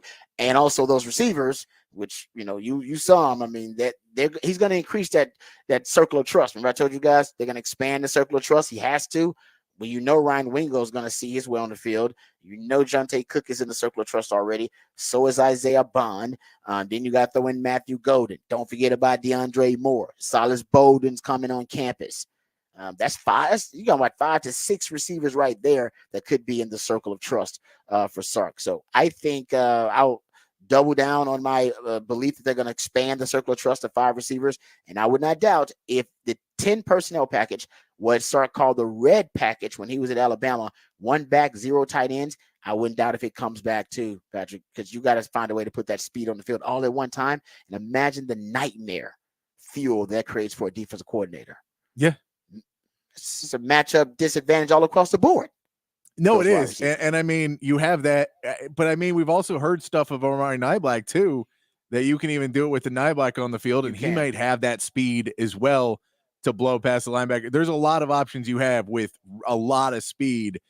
And, you know, I think that it's all about that. It's so much of what Sark's game planning is. We talked about it a little bit earlier, is distracting safeties, making safeties commit to other areas, making safeties commit to different, you know, stopping different things for that Texas is trying to do, to allow a one-on-one deep shot where you can trust Quinn a bit more and you can trust whoever's your quarterback a bit more on that one-on-one and a deep shot, instead of knowing that there could be a safety roaming, that if it is a Jaden Blue cutting across the field and a linebacker can't stay with him, and you do it 3 or 4 times in a game, and, you know, Sark doesn't get away from playing the hits.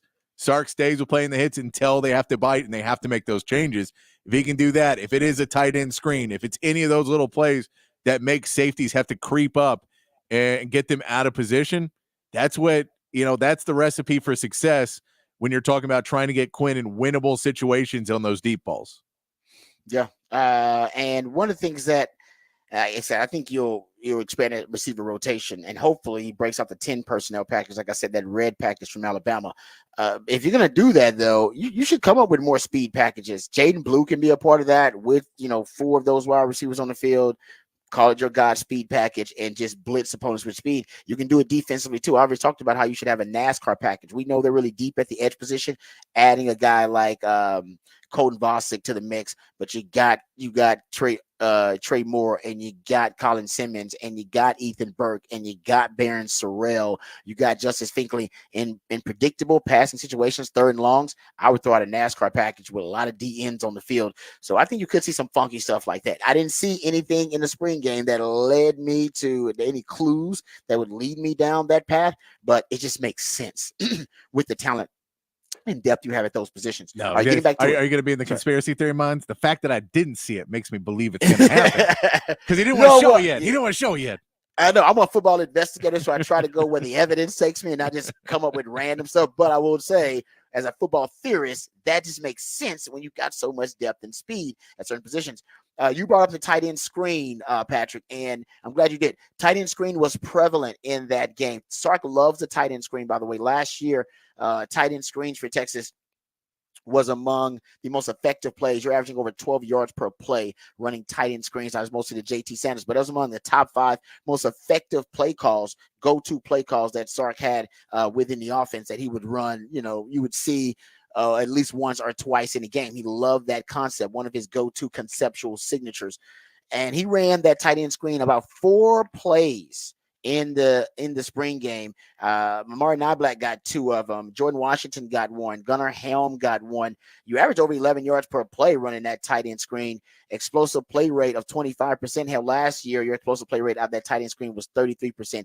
It is a staple. And you're going to see more of it. And almost like Sark was troubleshooting to figure out which one of his tight ends runs that tight end screen, one of his favorite concepts, the best. And I believe Jordan Washington might have run it the best. Amari Nyblack looked good, but he got a 20-yarder out of that group with Jordan Washington running. So I really like that young tight end. Something else we saw more of that I think you're going to see a lot of during the season, what they call the Texas route. This is the route that Jaden Blue scored on, his 30-yard touchdown. Essentially, you are putting linebackers in a blender. Anytime you got a man-on-man concept and that linebacker's got Jaden Blue man-to-man. We also saw Savion Red run it at the end of the game on that game-winning drive by Trey Owens.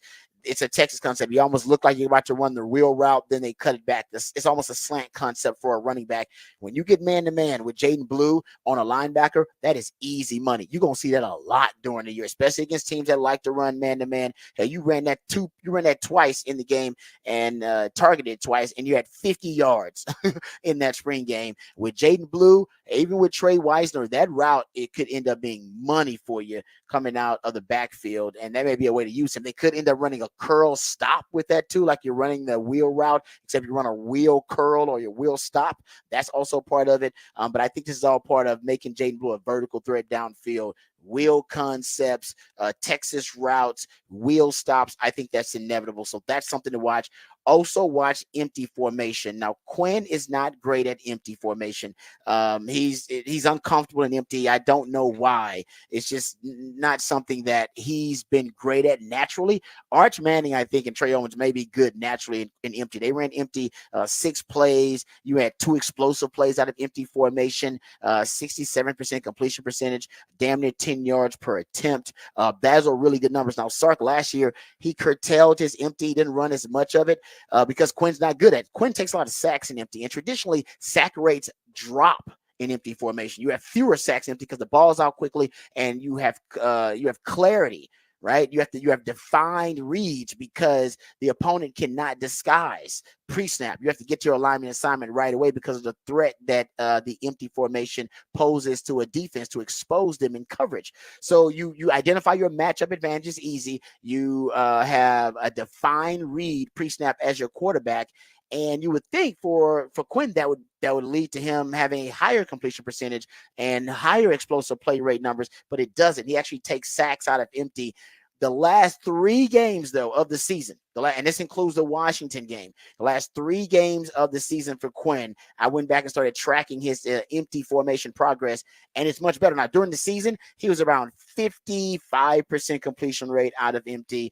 You're talking about 8 yards per attempt, around 6 yards per play. He had taken 5 sacks out of empty the entire season. Now, these are the season stats total. But when you break it down the last 3 games, now we're talking about against Tech, against Oklahoma State, and against Washington, he was much more comfortable out of empty. 71% completion percentage in the last 3 games out of empty. Remember, I told you during the season, it was around 55%. Yards per attempt out of empty last 3 games, you're at over 12 yards per attempt. During the season, the entire season, you're at 8 yards per attempt out of empty. Yards per play in the last 3 games, over 10 yards per play out of empty formation. During the season, you're at 6 yards per play out of empty formation. And more importantly, the explosive play rate. You're over 30% explosive play rate, actually over 31% explosive play rate in the last 3 games running empty formation. That during the season, you were around 18% explosive play rate. So Quinn got better and better. As a matter of fact, it worked against Washington really well.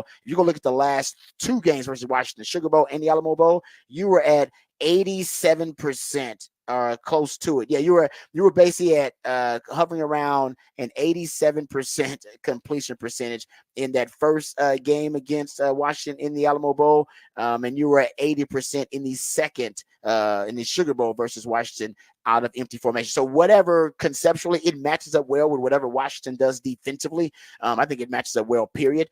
But one of the keys is that Quinn he's taken fewer sacks out of empty formation the last 3 games of the season. He was only sacked twice. Now, he took 5 sacks the entire season, but only 2 times in the last 3 games running empty. So all of his numbers increased and improved out of empty formation in the last 3 weeks. We saw Sark run it a lot with Arch Manning and Trey Owens in the spring game. My prediction, your empty formation rate increases exponentially next season.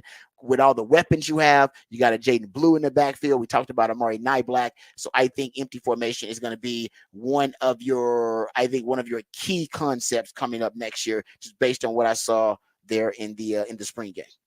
Just throwing it out there. All right, there you go. That's our football investigative look at the spring game. We'll do defense tomorrow. All right, we come back. We'll get into off the record on the other side and talk about some wacky sports stories, but some beyond the sports world. This is the Rodcast featuring Patrick Davis. I'm lifetime Longhorn Rod Davis coming back on the horn.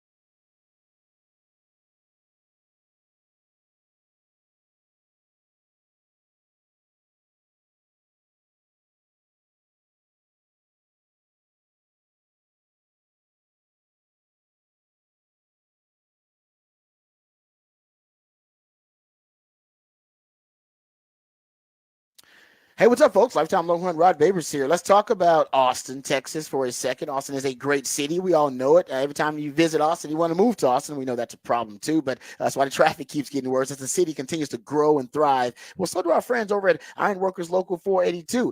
Right now, our friends over at Ironworkers Local 482 are hiring through over 3,000 people for a huge project happening right here in Central Texas, and they have been building many projects here in Central Texas.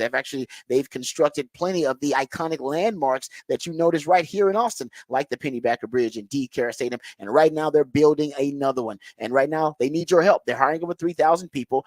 They're offering competitive wages, competitive benefits, a pension plan. They even offer training for unskilled labor through their apprenticeship program. So become a member of Ironworkers Local 482 and take pride in the type of teamwork and craftsmanship that help shape the future of our great city. So maximize your potential and be your best self today. Simply go online and apply for one of these positions at ironworkers482.org. That's ironworkers482.org.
All right, we're up against it, so I just got a couple of stories that I want to throw out there. First off the record, Matt Ryan is officially retiring after 15 seasons. That broke yesterday, so Matt Ryan is officially done. Honestly, I don't know why. Considering some of the quarterback rooms you just brought up, Patrick, he can go play right now in the Denver quarterback room or the Minnesota quarterback room. At least be the backup there and earn checks. He could, but I think he played 2 seasons without Kyle Shanahan or Sark and was like, you know what? I'm good. This is much fun. That's fair. It's a good point. Good point. Life is a whole lot tougher without a great play caller. And how about this story? This comes from a podcast that Tyreek Hill was on. I'm going to try to find the audio of it. It's not out there right now. But he was on Millions Worth of Game podcast, Millions Worth of Game. So it's a very popular podcast. And he says that he could basically put 175 yards receiving and 2 touchdowns on Deion Sanders if he was playing against Deion. When Deion was asked about it, Deion's response was, we're comparing a monument to a moment. I love Deion's quotes. They're so good. We're comparing a monument to a moment. Well done. And Deion's comebacks are awesome. That's great. I'll try to find the audio there, but yeah, apparently Tyreek Hill's talking some trash, saying he could have put 175 yards and 2 touchdowns on Deion. What do you think, Tyreek Hill? What kind of numbers would he put up on Deion? I'm going to say, would he get 100? I don't think he'd get 100 yards receiving on Deion. I don't. Because here's the thing that separates Tyreek Hill is his world-class speed. Now, he is powerful for a speedster. That's kind of like Xavier. He's different from Xavier Worthy because he can break more tackles and probably is better at contested catches than Xavier Worthy because he's a little bit more stout and thicker and built, I think, a little bit more bottom heavy than Xavier Worthy. But I don't know if that matters because Deion also had world-class speed. All right, let's ask this. Is it early season Tua or is it playoff Tua? Because I think that matters. Oh, you're right. Tua, that does matter. Who his quarterback is matters. Against Deion, it does. You damn right it does. Because Tua, playoff Tua, Deion's got 175 yards. Big sixes to the house, dancing around, everything like that. Yeah, that's a good point. Yeah, you're right about that. That's true. That's good. I haven't think about that, but the quarterback matters a lot. That's why I'm definitely picking Deion. You got Tua throwing to you, Tyreek. If you had Patrick Mahomes throwing to you, then we got a little different. This conversation happened. You got Tua, I'll take Deion. He'll be high stepping by the second quarter. All right, we come back. We'll get into some NFL news, notes, and nuggets. Darren Jeremiah has his top 150 big board, top 150 prospects coming out in the draft. Adam Schefter has some rumors that we got to get to right before the NFL draft. We'll get back to the big fat poll of the day. That's an NFL draft conversation as well. Raj Rand is actually a college football conversation. What could have been and what still may be in college football. We'll get to all of that and more right here on the Rodcast featuring Patrick Davis. I'm lifetime Longhorn Rod Babers coming back on the horn.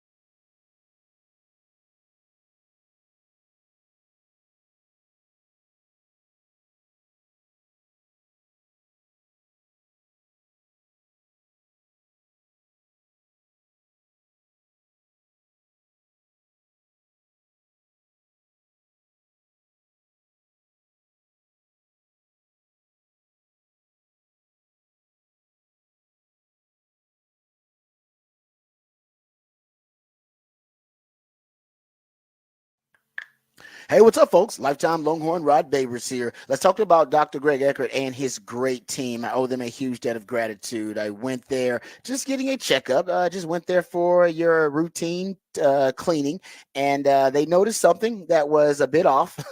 They noticed my wisdom teeth were growing in more than slightly sideways. They were aggressively growing in sideways, and I was on the verge of having a dire situation on my hands. And my friends at Dr. Eckert's office weren't going to let that happen, so they stepped in. They immediately scheduled the procedure to have my wisdom teeth removed. They educated me and informed me about the entire process, made me feel comfortable with the entire process, made sure I was at ease, and made sure that I was really comfortable with everything that was happening.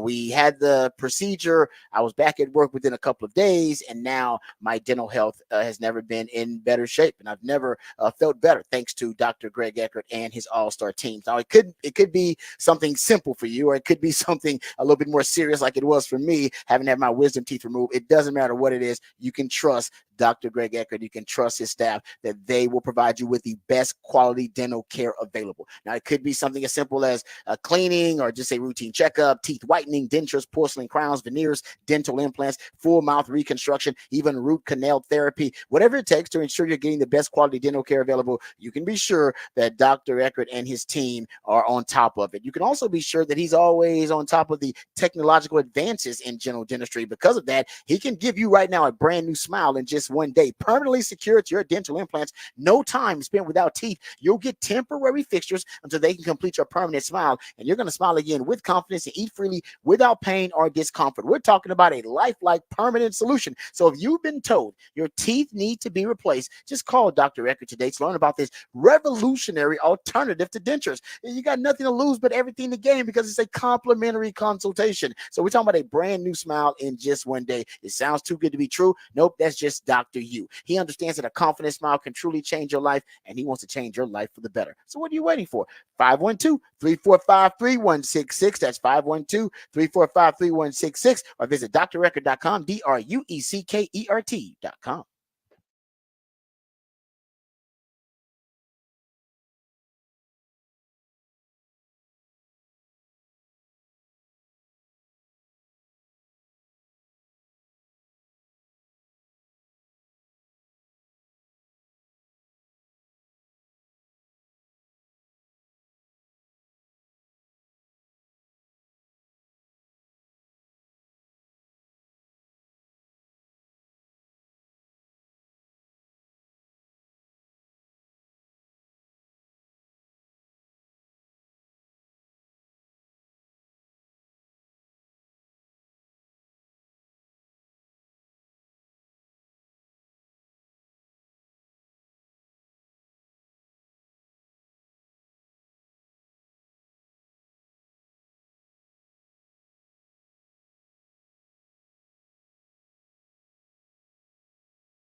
All right, welcome back to the Rodcast. It is a top of the charts Tuesday. That's when Patrick plays jams that reach the top of the Billboard charts on this day in history. And everybody who's been listening to me for any number of years knows this song particularly annoys me. I can't because people love it so much, and it's such a bad song. I don't think Yeah. I've seen people love such a terrible song, and it's for some reason it's still jams to people when they play it at like some random function. People are like, "Oh, this is my jam." And I used to literally leave the club when they played this song. This is actually this song was on. I mean, this was out of my prime. I mean, when did this song come out? Like early 2000s? No, 2001? mid 90s. Mid 90s. Okay, so they were still playing it mid to late 90s when I was going to the club. Oh man, it's horrible. And I would leave the club and walk out every time they played it. And my friends knew too. They were like, "Oh, if they play the song, look for Rod B. He's on his way out." And I would walk out and I'd go to another club or I'd go to another bar because I was like, "No, if the DJ's playing that song, I don't need to be here." Yeah, I do not trust that DJ. I don't trust that guy, man. If you, because at that point, like I said, it wasn't necessarily a banger, but some people loved it. It was kind of an oldie, but a goodie for some people, and they'd play that song, and I hated that song. It is such a bad song. But I think you're missing. Terrible I song. think you're missing the key to that song. This how we do it. Like, This what? is no. It's a great drunk white girl song. Oh, there's better drunk white girl songs. There's better, but this is way better drunk white girl songs. No. I get that, but that'll get people on the dance floor. Oh yes, it will. No, trust me. I remember. That's why it was so annoying because literally people would stop what they were doing. Oh my god, this is my jam. Like, this is your jam. This song, this terrible song, is your jam. Oh man, Montel Jordan. Like, is he a one-hit wonder? Maybe not technically, but he basically is. Yeah, I can't. He's only name known for song. one song, and this is it. And it's such a bad song. There are a lot of bad songs out there that reach number one. I bet if we did a survey of the worst songs to reach number one, which is what basically Top of the Charts Tuesday is all about, like songs that reach the top of the Billboard charts in this day in history, that would be one of them.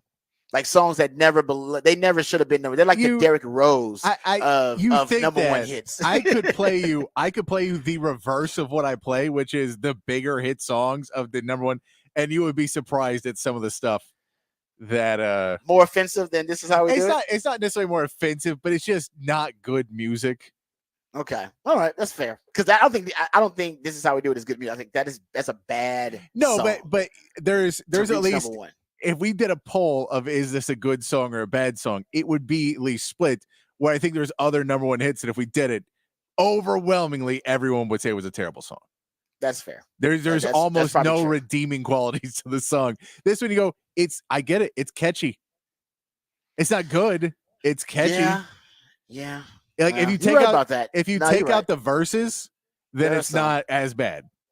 It's just the verses are kind of not really there. Yeah, maybe we should do that one Top of the Charts Tuesday. The worst top of the chart songs, because I know you come across and you're like, "There's no way this song's number," and it was number one. Yeah. So maybe because these are the ones you throw away, you don't play for us. Yeah, so maybe you should use those songs. I mean, if you say I look at every number one song between 1960 to present, and then you try and figure, and a lot of songs are number one for multiple weeks, so you can't keep playing them over and over again. Yeah, that's true. So you have to. So like if a song like huge hits are 3-4 months, they're number one. Yeah, they stay up there. So it's like if you're doing it every week, those songs you play once out of 4 weeks or 4 months. So you kind of go through, but there's random stuff that's 1 week songs that you'd be like, really? I guess so. And some of them are not even terrible. They're just songs that are not good. They're kind of like this, except they're weirder songs. Oh, okay. Like this is on Jock Jams, so it's completely so. If they play this a lot. They play this a lot in arenas and sports. Yeah, there was a Spurs version that I found that was on YouTube at one point. No. which is just it's just great because it's like then David Robinson slams the ball. Oh, as bad as you think it could be, it's that. That was how I pictured it too. David Robinson slams the dunk. Oh man, that is terrible. That is. Oh please. All right, that's good stuff there. You're right. Yeah, there probably were songs that have reached number one, but that one particularly grinds my gears, if you will. That one annoys me. But that's what we appreciate my man Patrick, top of the charts Tuesday. Also, big fat poll of the day, which I believe is settled, at least if you ask most Longhorn fans. What is the topic for the big fat poll of the day today, Patrick? Big fat poll of the day today. Which Longhorn wide receiver will be taken first in the draft? We gave you two choices, made it easy on you today. Is it A.D. Mitchell or Xavier Worthy? And A.D. Mitchell right now, 69% of the vote. Yes, it's not even close. He's running away with it. I think the mock drafters are split, but I would say before the combine, before Xavier Worthy's record-setting 40-yard dash, 90+% of the mock drafters had A.D. Mitchell going first. So I think the 40 made people kind of go back to the film and with Xavier Worthy. And now there are some draft analysts, Steve Smith being one of them, Mel Kiper being another one, I believe, that do have Xavier Worthy ranked ahead of A.D. Mitchell. But I think it's pretty split 50-50. We'll learn by the end of this week which one of these guys will be drafted in the first round. Hopefully both of them will be drafted in the first round. Okay, there you go. Big fat poll today. Go check it out at the Horn ATX or go to the text line 512-447-3776. Speaking of draft prospects, we'll have Daniel Jeremiah's big board, his top 150 prospects coming out of draft. We'll review that. We'll get to Rod's rant of the day. On the other side, we'll review the Zach Wilson trade and what it tells you about the Cowboys and them miscalculating the market. We'll also get to a story that I think it's pretty interesting. Adam Schefter is reporting his latest draft day rumors leading up to the NFL draft, and we'll get into that because I think it's some interesting tidbits there. But first, let's get into the Horn headlines, get updated, get educated, and get informed with all the big headlines of the day from my man Patrick Davis. All right, your Horn headlines brought to you by Top Gun Rentals and Lawn Equipment. Texas baseball look at to close out their latest homestand with a win over UT Arlington tonight. Charlie Hurley gets a call as a starter. It will be his first start since March 20th, where he threw 5 innings against Air Force. Coach David Pierce will miss the game as part of a 2-game suspension for continuing to argue his ejection on Sunday. This will be the second to last midweek game of the season, with only 4 Big 12 series left to play. In the NBA, the higher seeds once again took all 3 games, but unlike the weekend, there were some dramatic finishes. The Cavs handled the Magic 96-86 with help from a 16-point, 20-rebound double-double from Jared Allen to take a 2-0 lead in their series, while the Knicks were able to get a steal with 16 seconds to go in the game, and Dante DiVincenzo hit a 3 to take the lead and finish off the 76ers 104-101 in a hard-fought battle. And the Nuggets came back from down 20 points in the third quarter to steal a win from the Lakers 101-99 on a Jamal Murray jumper to push the series to 2-0 in favor of Denver. Tonight's games feature the Suns and the Timberwolves, Pacers and the Bucks, and the Mavericks against the Clippers. In Major League Baseball, the Astros begin their series against the Cubs today with J.P. France getting the start. France is 0-2 on the season with a 7.08 ERA, trying to hold the Astros rotation together while they deal with a rash of injuries. And the Rangers begin their series with the Mariners, hoping to get some more help from Adolis Garcia, who is currently leading the American League in RBIs. The Rangers will send Dane Dunning to the mound in a 7 p.m. game with pregame beginning at 6:30 here on the Horn, and that is your Horn headlines. All right, thank you very much, Patrick. We appreciate those Horn headlines, as always. And I want to get to the Daniel Jeremiah, mixing up my draft analyst, on the Daniel Jeremiah 150 prospect big board. He's just ranking the prospects. He doesn't necessarily do a mock draft here. He's telling you where he thinks those guys are ranked. And then we'll get to Adam Schefter's draft day rumors, and we'll also get to that Zach Wilson trade on the other side. We'll squeeze in Rod's rant, just a college football anecdote that Ross Dellinger had in a recent story that I thought was pretty interesting. Okay, so let's get to the Daniel Jeremiah big board here. He ranked 7 Longhorns on his 150 prospect big board. The top Longhorn ranked is Byron Murphy. No surprise there. He's got him as the 19th best player overall on his big board. And he essentially, that's where Byron Murphy has been mocked most times. It starts around 15 for him. Every now and then you've seen him mocked a little earlier than that, but it usually starts around 15. And I haven't seen him go into the 20s in any mock drafts. Yes. Usually starts around 15 or something. And then I haven't seen him drift into the 20s. So I think that's exactly where he'll be, between 15 and 20. Yeah. We've seen him climb up a little bit on some boards. He gets up to around 10 on some boards. Yeah. And he gets a little bit higher, but the majority of boards have him between 15 and 20. Yeah, and he is no doubt the top D tackle on the board. Yes. And as we've discussed, I've been telling you guys for at least 2 years now, D tackle is a premium position now. So I could see, and I believe it's you go look at the teams that could take a chance on. I'll say take a chance, but a team that could end up drafting him higher than he is projected. If it is, it'll be, and you brought this up earlier, Patrick, it'll be a team that sees that D tackle position as a premium position, as I have pointed out, and if they see him as a really good value, because if he's going to be one of those premier D tackles for you, a guy that can stop the run and be a forced run defender, but also a guy that could end up, being an elite pass rusher for you, and he's the best pass rushing D tackle in this draft, you get great value, and maybe that's why a team will decide, no, Yeah. he's the best D tackle in this draft, pass rusher as well. We'll get that premium value so we can get it cheap for at least the first contract. And not only that, we can sign a free agent edge. There's free agent edges that are out there that are good edges. There's not a bunch of defensive tackles that are really good, don't come into free agency that often. You can get decent ones, but you're not going to get the really great ones because they get locked down on their own teams. So if you want to get a really great defensive tackle, you normally have to draft them. And that is something that's, if you look at it as a team, say, well, we can draft this edge, or we can just go get somebody else or sign somebody or trade for somebody. Heck, I mean, the Bears traded away 2 last season, 2 edges. Because so you may say, well, no one's trying to trade away defensive tackles. No one's trying to. There may be a value to that pick because there's just not as many really good ones. And if you feel you feel he can be that all-pro level defensive tackle, he may be worth more than an edge.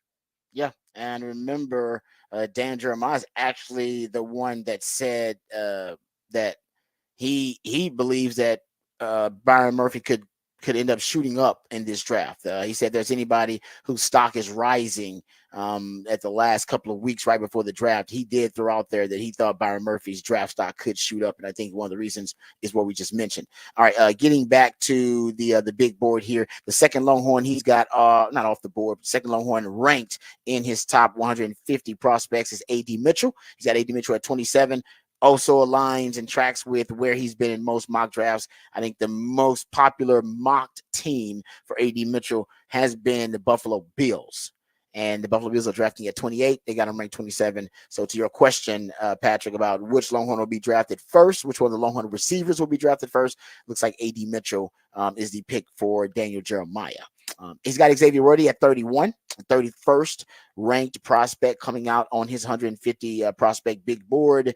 And that's right around where he's been mocked to, right at the end of the first round. That's why Kansas City has been a popular location where he's been mocked to in the mock drafts. This one is shocking. Honestly, Patrick, we brought it up earlier, but this one blew my mind, and good for this young man. Dan Jeremiah's got Christian Jones as the 55th ranked prospect overall in this draft. He's got him as the 4th highest ranked Longhorn in the draft, ahead of Jonathan Brooks, ahead of JT Sanders, and ahead of T'Vondre Sweat. Yeah, I know. I'm shocked by it too. He's got Jonathan Brooks at 57. So he's got, not very far behind Christian Jones, and 57 is really close to where the Cowboys will be picking at 56. So I haven't seen a mock draft where you're talking about Mel Kiper or Phil Yates or Daniel Jeremiah, or you're talking about Bucky Brooks, or, you name it. I've seen NFL Live. Everybody has the Cowboys taking Jonathan Brooks in the second round with the 56th overall pick. If they don't, that would be shocking. But Patrick, how shocked are you to see Christian Jones as ranked as the 55th highest ranked prospect, ahead of Jay Brooks, ahead of JT Sanders, ahead of T'Vondre Sweat? We know there are going to be a lot of offensive linemen taken in the first round. There will be as many as 10, I think. You'll end up tying the NFL record for offensive linemen drafted in the first round. But Christian Jones has improved his draft stock probably more so than any Longhorn, that's for sure. But I would venture to say maybe more so than any other prospect in his draft to go from late round to middle round. Now you're talking about to early round. Yeah, I mean, when he went out, there was the conversation of will he get drafted?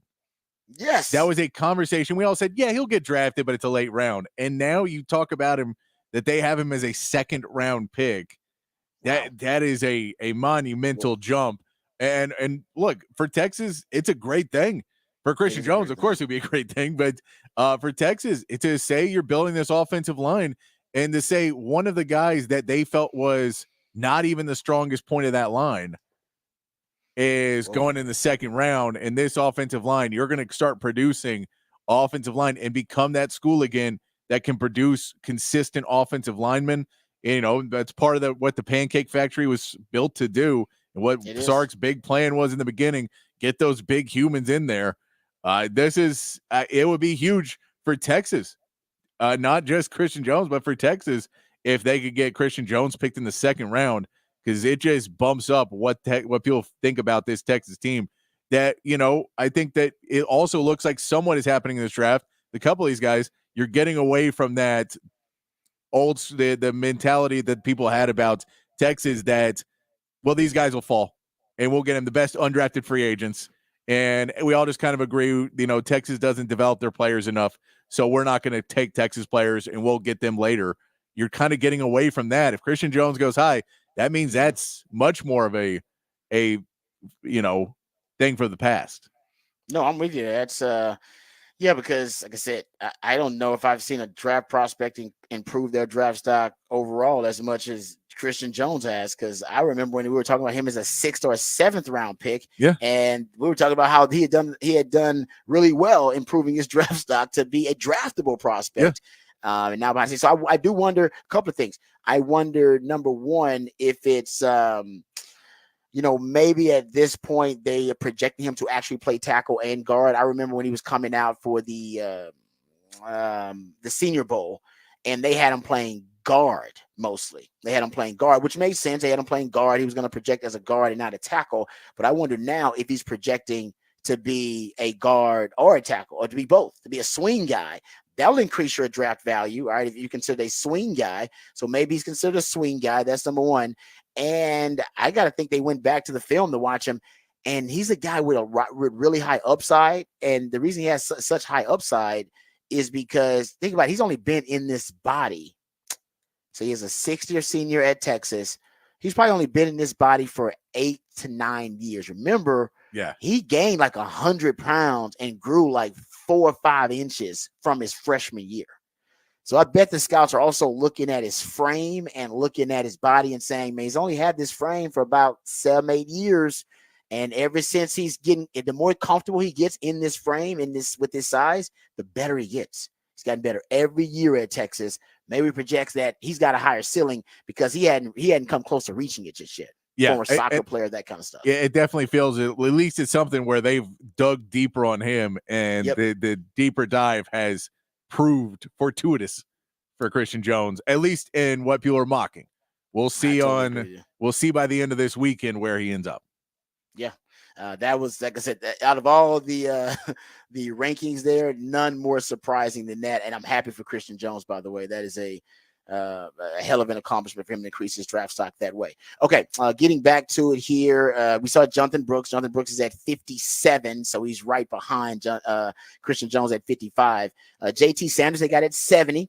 And as you pointed out, not the second tight end on the big board for Daniel Jeremiah. So JT Sanders dropping somewhat, his draft stock dropping a little bit, and he's got T'Vondre Sweat, 114th ranked prospect on his big board.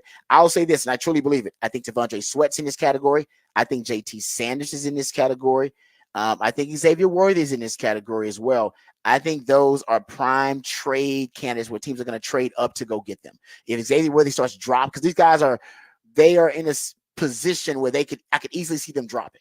I can see Xavier Worthy dropping out of the first round. I can see it. I could see T'Vondre Sweat. Could see it. He's already dropping into the 3rd or 4th round potentially. And I can see JT Sanders dropping, which he already is.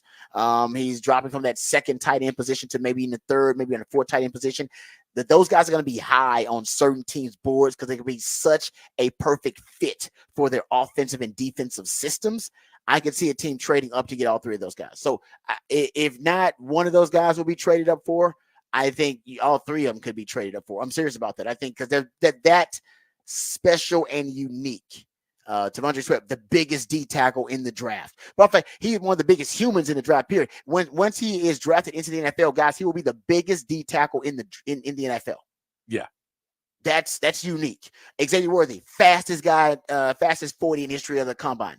that's unique. I think JT Sanders, although doesn't have those like superlatives to stand out, I think he's unique in his ability. I think those guys are going to end up being traded for because I think a team is going to see them as a priority, maybe not a premium position for them, but maybe a priority. And Xavier Worthy and, of course, to Sweat, in my opinion, are at premium positions. And that's also a reason why teams will trade up for them because they're unique outliers potentially at premium positions. Yes. So they might get traded for. All right, we come back. We'll get into Raj Rant of the Day. We'll squeeze that in. Squeeze in our Adam Schefter reports of trade rumors, right? Not trade rumors, but some of them trade rumors, but rumors right before the NFL draft. And also we'll address the Zach Wilson trade. All of that and more right here on the Rodcast featuring Patrick Davis. I'm Lifetime Longhorn Rod Davis coming back on the horn.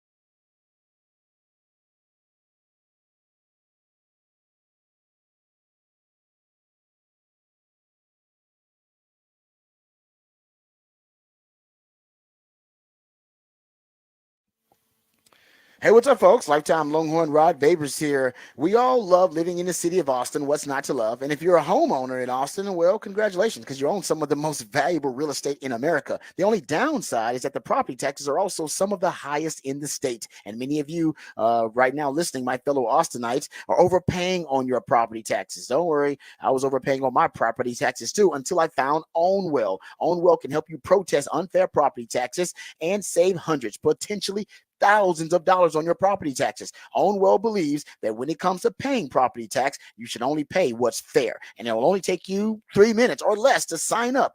There are no upfront fees or no upfront costs. OwnWell will save you money, or it's free. That's the OwnWell guarantee. And if you don't save, you don't pay. 86% of OwnWell's customers actually save on their property taxes. OwnWell handles everything from start to finish, and they deliver an average savings of over $1,100. OwnWell provides you with local tax experts backed by cutting-edge technology and the best in-class customer support available. Save money on your property taxes with OwnWell. Sign up in less than 3 minutes and start your protest today at ownwell.com. That's OWNWELL.com, ownwell.com.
All right.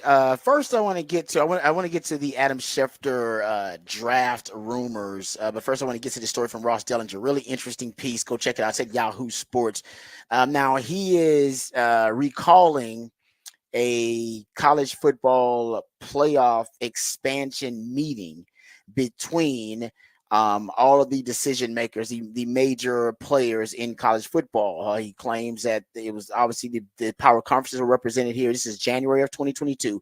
The ACC, the Big Ten, the Pac-12, what was known back then as the Alliance. Remember that? That was the group that was represented along with the SEC and the Big 12. And the reports were that the commissioners of these conferences, along with some other very powerful administrative folks, that they were discussing and voting on the college football playoff format at the time.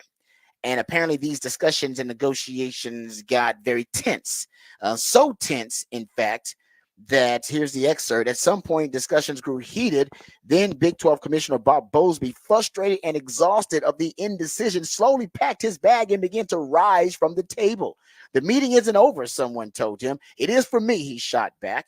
And because of this very tense meeting, they never really got clarity and never really got resolution on the college football playoff format. And we know from then on, the alliance broke up because the Big Ten essentially stabbed the Pac-12 and the ACC in the back, right? And broke up the alliance. And now we have a very different landscape of college football.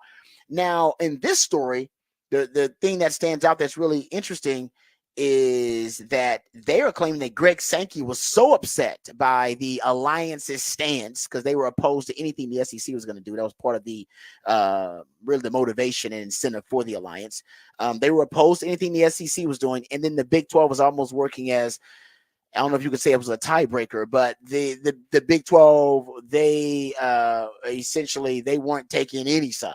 All right, so you had the alliance and you had the SEC kind of on opposing sides, and you had the Big 12 that was kind of stuck in the middle.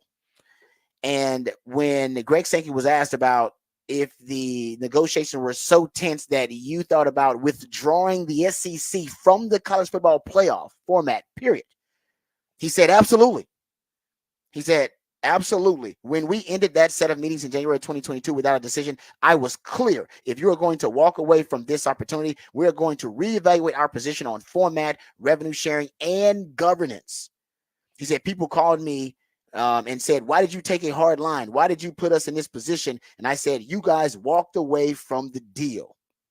Said Yahoo Sports spoke to more than 24 stakeholders across the country, some directly involved in the negotiations, to learn more about the college football playoffs new structure at the time. And apparently, or at least the old structure compared to the new structure. And apparently the deal that was on the table back then was for the power conferences to evenly split 80% of the college football playoff annual revenue, and the group of five to receive about 19% of the college football playoff annual revenue. In real money figures, each power school earned about $6 million from the college football playoff in base distribution. Group of fives earned about $1.2 to $1.5 million. In the new deal, however, the SEC and the Big Ten schools will see their distribution triple, if not quadruple, because remember, they get 29% each of the 29% for the Big Ten and the SEC of the annual revenue for the college football playoff, which means the SEC school is going to make around $23 million.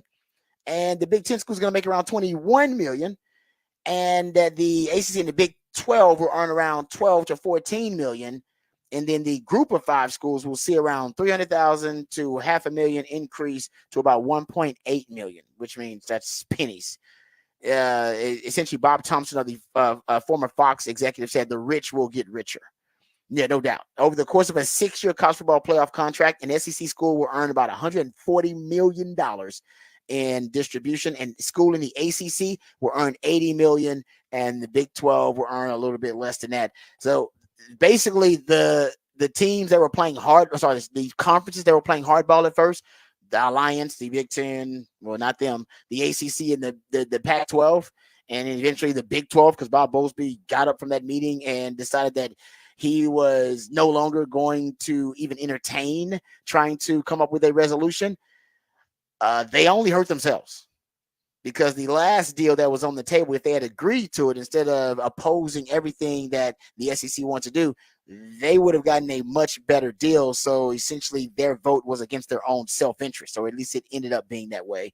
And also this piece shows me, Patrick, that if Greg Sankey at that time in January 2022 was willing to, was vehement and adamant in his stance to the point where he was willing to emancipate himself from the college football playoff, or emancipate the SEC from the college football playoff, I guarantee you he's not only planned that out to see how it would transpire and what steps he would need to take, but he's probably also hypothetically worked out what it would be like to emancipate the SEC from the NCAA, which is something that needs to happen sooner rather than later. My point being, Greg Sankey is, if it's going to happen, the separation that we're talking about from the NCAA, from, the have and the have-nots, Greg Sankey is going to be the one to initiate it.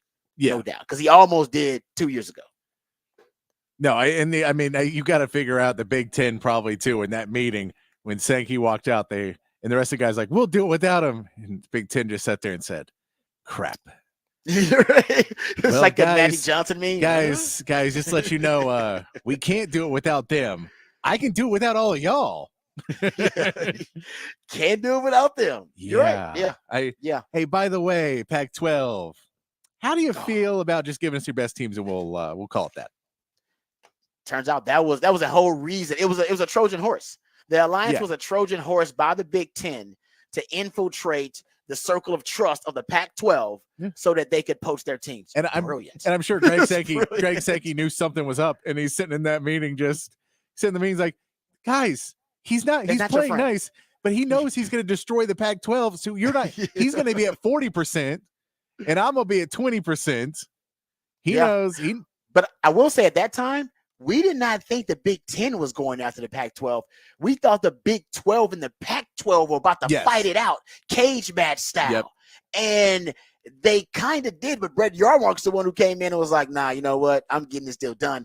And he basically stabilized the Big 12 before Kliavkoff could stabilize the Pac-12, got a new TV deal done, and then the Pac-12 was SOL. And then the Big Ten decided to go, excellent. Yeah. And they poached and they pounced, and the rest is when Kliavkoff walked in with, hey guys, can you go door to door selling subscriptions?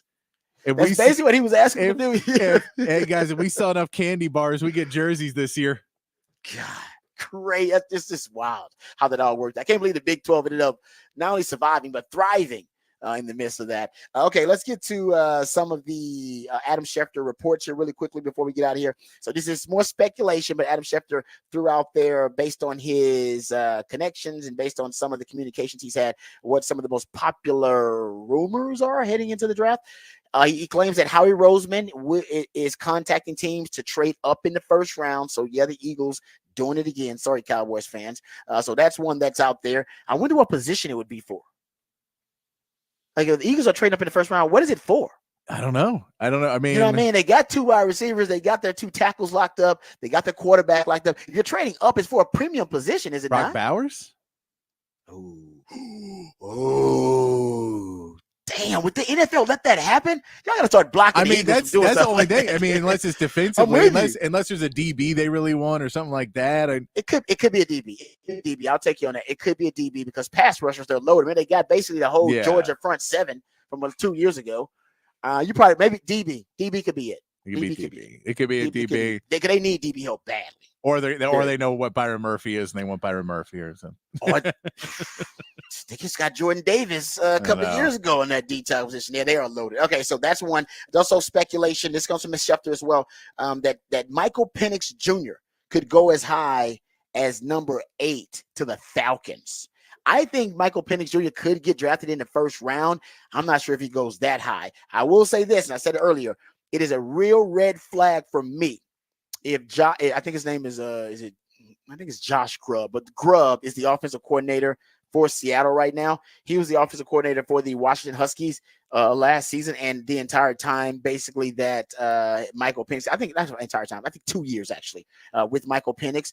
If Seattle doesn't draft Michael Penix in the first or the second round, having their offensive coordinator as their new OC and also basically in the same damn city where he took a college football team to the national title, that would be a red flag to me. Why are they staying away? And they need a quarterback. They need a quarterback because they got Geno Smith as a bridge quarterback. They need a future developmental quarterback. If they are not one of the teams that goes after Michael Penix, that would be a red flag for me. Yeah, and I didn't Taylor Heinicke. Taylor Heinicke's at Falcons. He's a backup quarterback. He's a decent. Oh yeah, I like Tyler Heinicke. Yeah, he's a a decent enough backup. You don't need to reach at 8 to go get a guy who, you're paying Kirk Cousins all this money for the next few years. The only reason you would get a rookie here is if you really thought we needed a quarterback. I know that there's reports that they're probably going to lose a draft pick. I'm with you. I don't think it'd be a first rounder next year. So if you wanted to get a quarterback next year, you could probably try and get one then. That wouldn't be like, I just don't. That's such a reach. If you're going to go for a quarterback, trade back. Yeah. Because I think you can get him later. I think he'll drop, if anything. Yeah. I think he's going to end up dropping, if anything. I'm with you. I can't see that, but that's what Shefty threw it out there. Shefty's pretty reliable with stuff like that.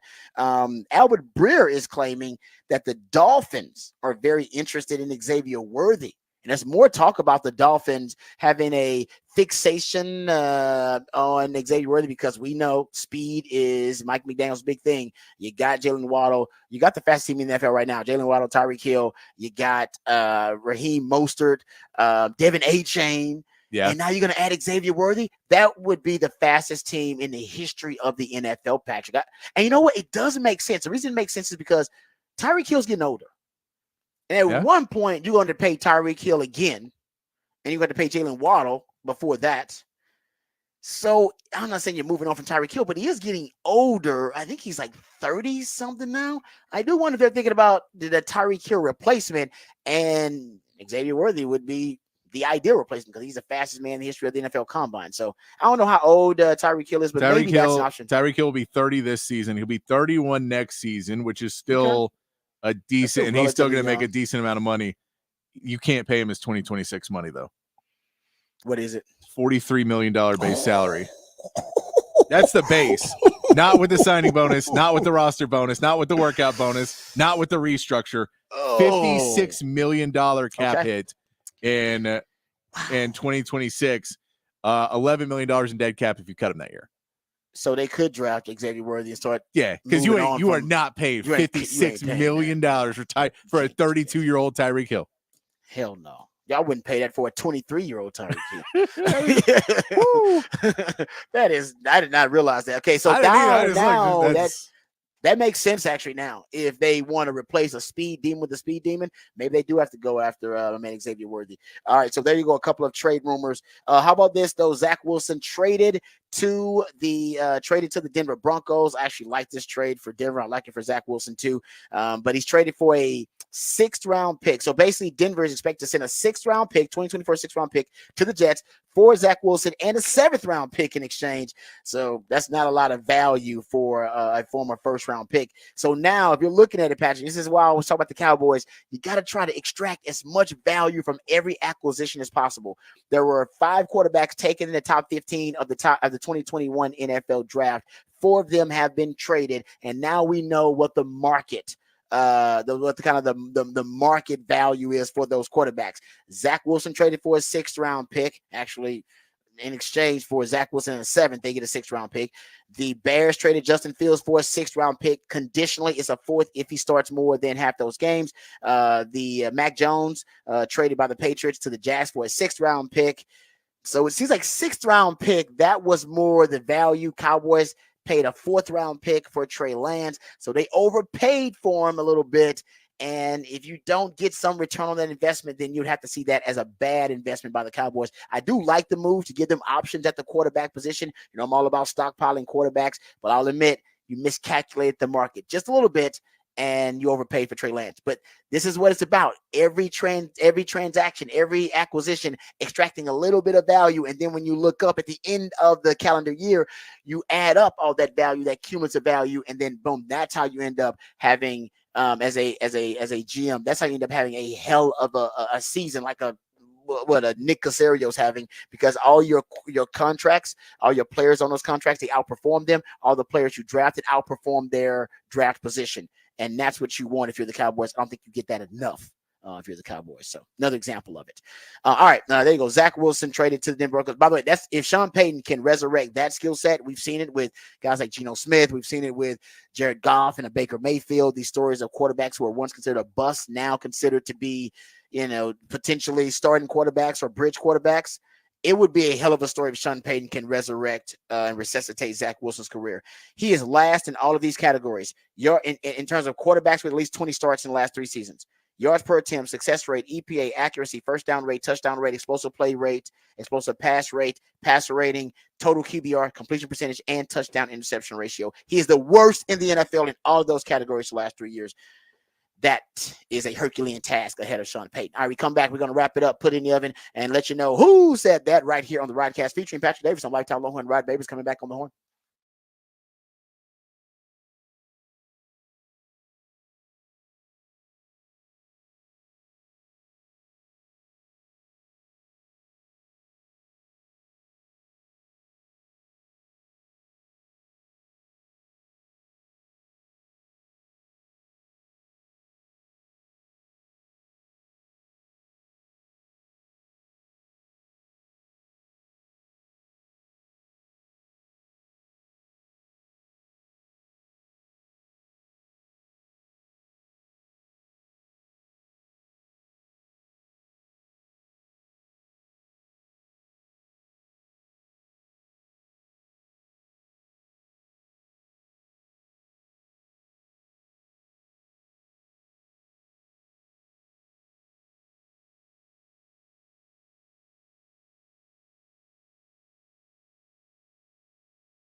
All right, welcome back to the Rodcast. Top of the charts Tuesday. That's when my man Patrick plays jams to reach the top of the Billboard charts on this day in history. Yeah, I'm a big fan of that Silk Sonic. Nice jam there. Yeah, Well it's done. cool. That was a really good album.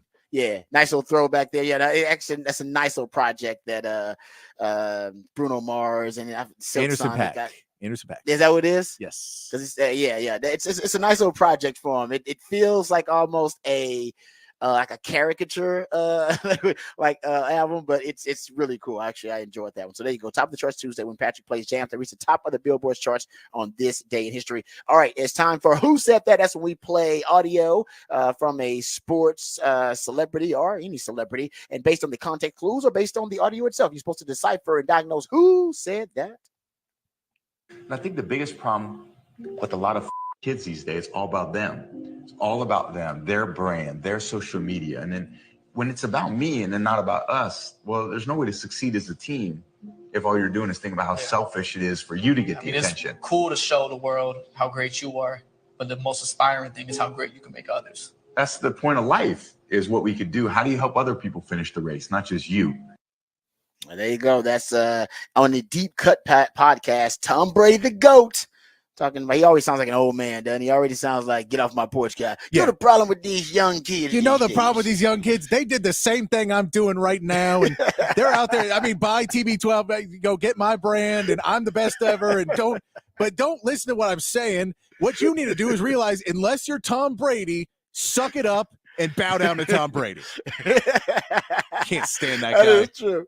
He was talking about brand, kind of brand recognition. You know what? The other guy who's brand on his obsession. Yeah, I'm on my own podcast. You're right. No, we need to share the love.